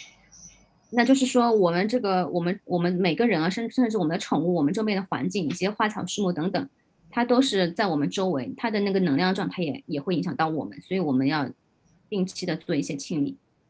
If you notice that your child is not performing well in your exam, many people are asking, my son is not doing well, or he's having some friendship, so he's very much connected to them. After that, he started doing, drinking alcohol, or many sort of such complaints we listen almost every day from your friends or from your family. 那就是说，我们的一个小孩，他有的时候他表现不好，他没有做功课做得很好，喝酒啊什么什么的，我们是不是经常也会有听到这样的抱怨呢？ So you can try this method, which is very simple, and in many cases I have seen it is working for people. 所以就是说，我们也可以尝试一些这样方法，因为我在很多情况下，它是对有些人还是很有效。I have experienced one case a few years ago who came to me with an ulcer in the leg. Arthur，Ulcer, a wound which is not healing. 就是说，在我几年之前有个病人来到我这边，他这个脚上有个伤口，一直没有得到愈合。So when we examine the aura, there are some specialist people for aura examination. When they have done that aura examination, they found out that this man is having some problem with his father emotionally and mentally. 就是后来我就请了一个他们专门会看气场的人来看他的一个气场，我会发现他的气场里边会发现他跟他的父亲在连接上有一些问题。So the wound in the leg was not healing for many years, even though they had done best treatments. 他的脚上的一个伤口，他用了很多的方法，花了很多年去治疗，一直没有得到愈合。But after our treatment, along with our Ayurveda Panchakarma cleaning process, we had done this aura cleaning. Amazingly, after 6 months, it started healing, and in 1 year, it almost healed completely. 所以呢，就是当时给他的治疗的方案就是一个结合阿育吠陀加上气场清理的方法。6个月之后，他的伤口开始慢慢的愈合，1年之后得到了痊愈。So this is very, very useful. We will see some of the simple aura cleaning techniques. 那这个就是非常的有用。那我们今天就只能说讲一些最简单的。Next slide, please. So the aura is, highly impacted, as I said, when you interact with people. The people, their negative energy, their negative thinking affects your aura field. Because if they have a negative aura field, if you come in that field of energy, that will influence your energy level, and you feel negative and you feel depressed. 那如果说你周围的一些环境有一些那个负能量的人，他的想法很负能量，他的这个气场，他就也会影响到你的气场，他会影响到你。And that stress, that anxiety, that irritation and influence your hormones, your enzyme level, that affects your digestion, and ultimately it affects your health and immunity. 那些环境中的一些压力、焦虑这种环境啊，它也会影响到你身体的，你这个身体影响到你的一个身体的一个激素的分泌，包括你的消化的功能。那久而久之的话，你的免疫力受到影响，你的健康也会受到影响。So such people easily fall sick. Your children, they may not be able to go to school. They cannot go for a job. It affects their health, immunity. Overall, your life will be not good, and you will feel very unhappy and miserable. 那就是这样的人呢，他很容易得病。他有的时候小孩来说，他不想上学啊，然后你不想工作啊，然后你就很容易得病。So in such situations, these techniques will be very, very useful. 那在这样的一个情况的话，就是这样有一些方法也是很有用的。You go to the next slide. So it's a very simple things which you can do at home. You know, energy is representing by different elements in nature. So each element will be predominantly present in certain herbs like pepper, turmeric, then chili, then salt is connected with this energy level. So 那就是就是说那个我们这个能量啊，它其实是由不同的元素来代表的，在自然界，所以这个不同的一个香料，它也会代表了这些能量。suppose you see your son is very tired or he is not doing his homework properly or not active in his studies. You can do this simple technique. You can try and see. There is no harm in it. If you get something, it will be for your benefit. Take some salt and pepper and a little bit of spices. I mean, like turmeric. Then keep it in your hand.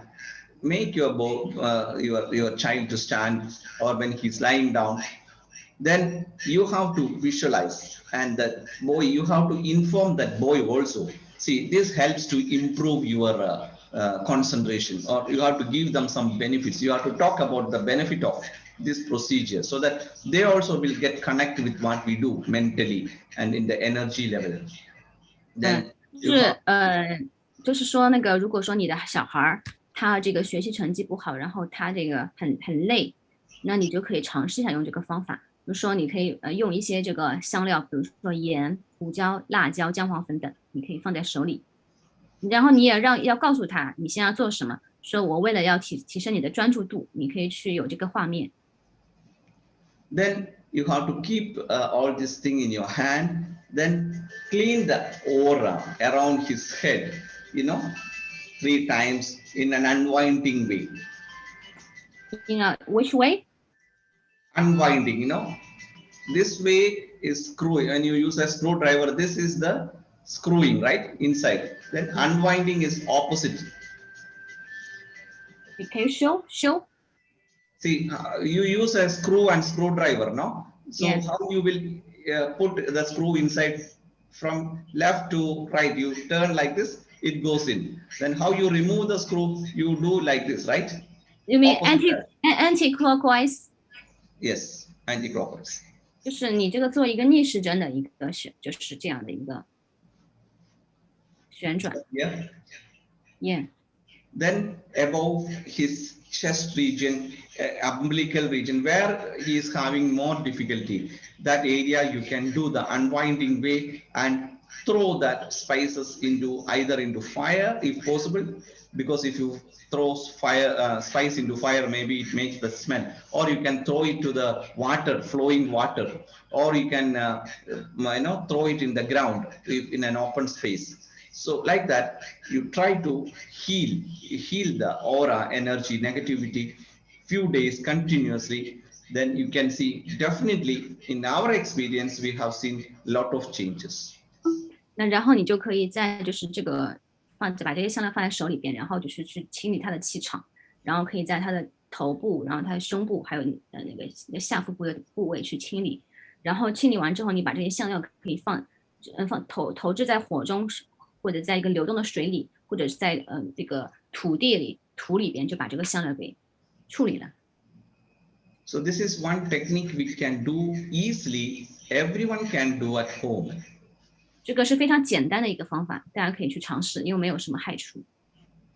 Then there is another technique called homa and puja, etc. This is very, you need the help of a priest or somebody that we do organize here. By now online also we are organizing it for those people after checking the energy level by the specialist people. 那另外一种就是说，通过这个私人定制的火供跟铺架，这个我们会有专门的人来给你做一个，去先了解你的气场的情况，然后再来去做的，就是这样的。我们也可以通过线上来找一个专业的一个祭司来做这个事情。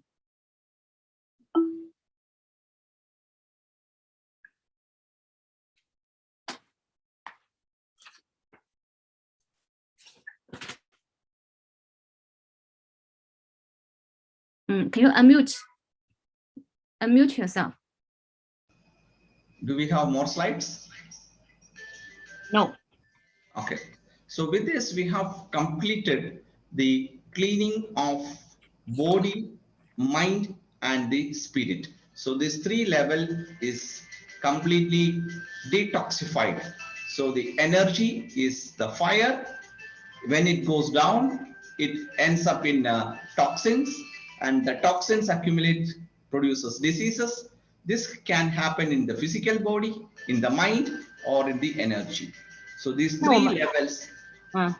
那我们今天讲到了，就是说我们从那个消化火开始讲，当我们这个消化火功能降低的时候，它就会产生毒素。那个毒素呢，积累就产生了疾病。它不仅仅发生在我们身体层面，我们的一个心智层面，还有我们的一个精微的灵魂层面。So with these procedures, we will be able to clean our system on a daily basis, and this helps to energize our body, and we will be in good health. 那就是通过今天教的一些方法，大家可以每天来对我们的一个身体的，然后我们这个心智层面，还有那个就是更加精微身体的那个层面来进行清理。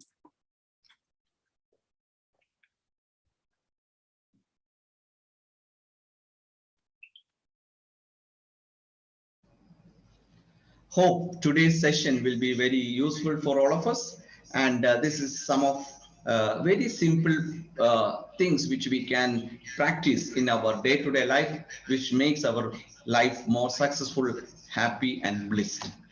那这个就是我们教的大家的一些这个基本的一个方法，希望大家都可以去有收获。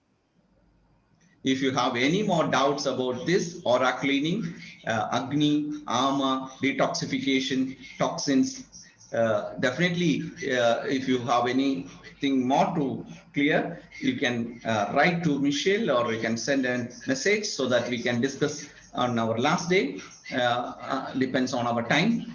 And if you have any personal questions, please, we can do an one-to-one consultation also. There is a possibility for that. You can contact Michelle for that. So 就是说那，就是说那个我们今天讲了一个消化火排毒，还有这个一些清洁的方法的一些问题。如果大家有任何的一个疑问的话，可以到时候在我们群里边接龙，然后我们周一有答疑的一个时间。那另外，如果大家有私人的一个问题的话，个人的问题的话，也可以在1对1咨询，可以预约1对1咨询来跟我咨询。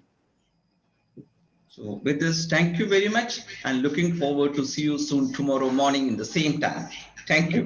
那我今天非常高兴来跟大家分享这个知识。那我们明天早上同一时间来继续跟大家讲课。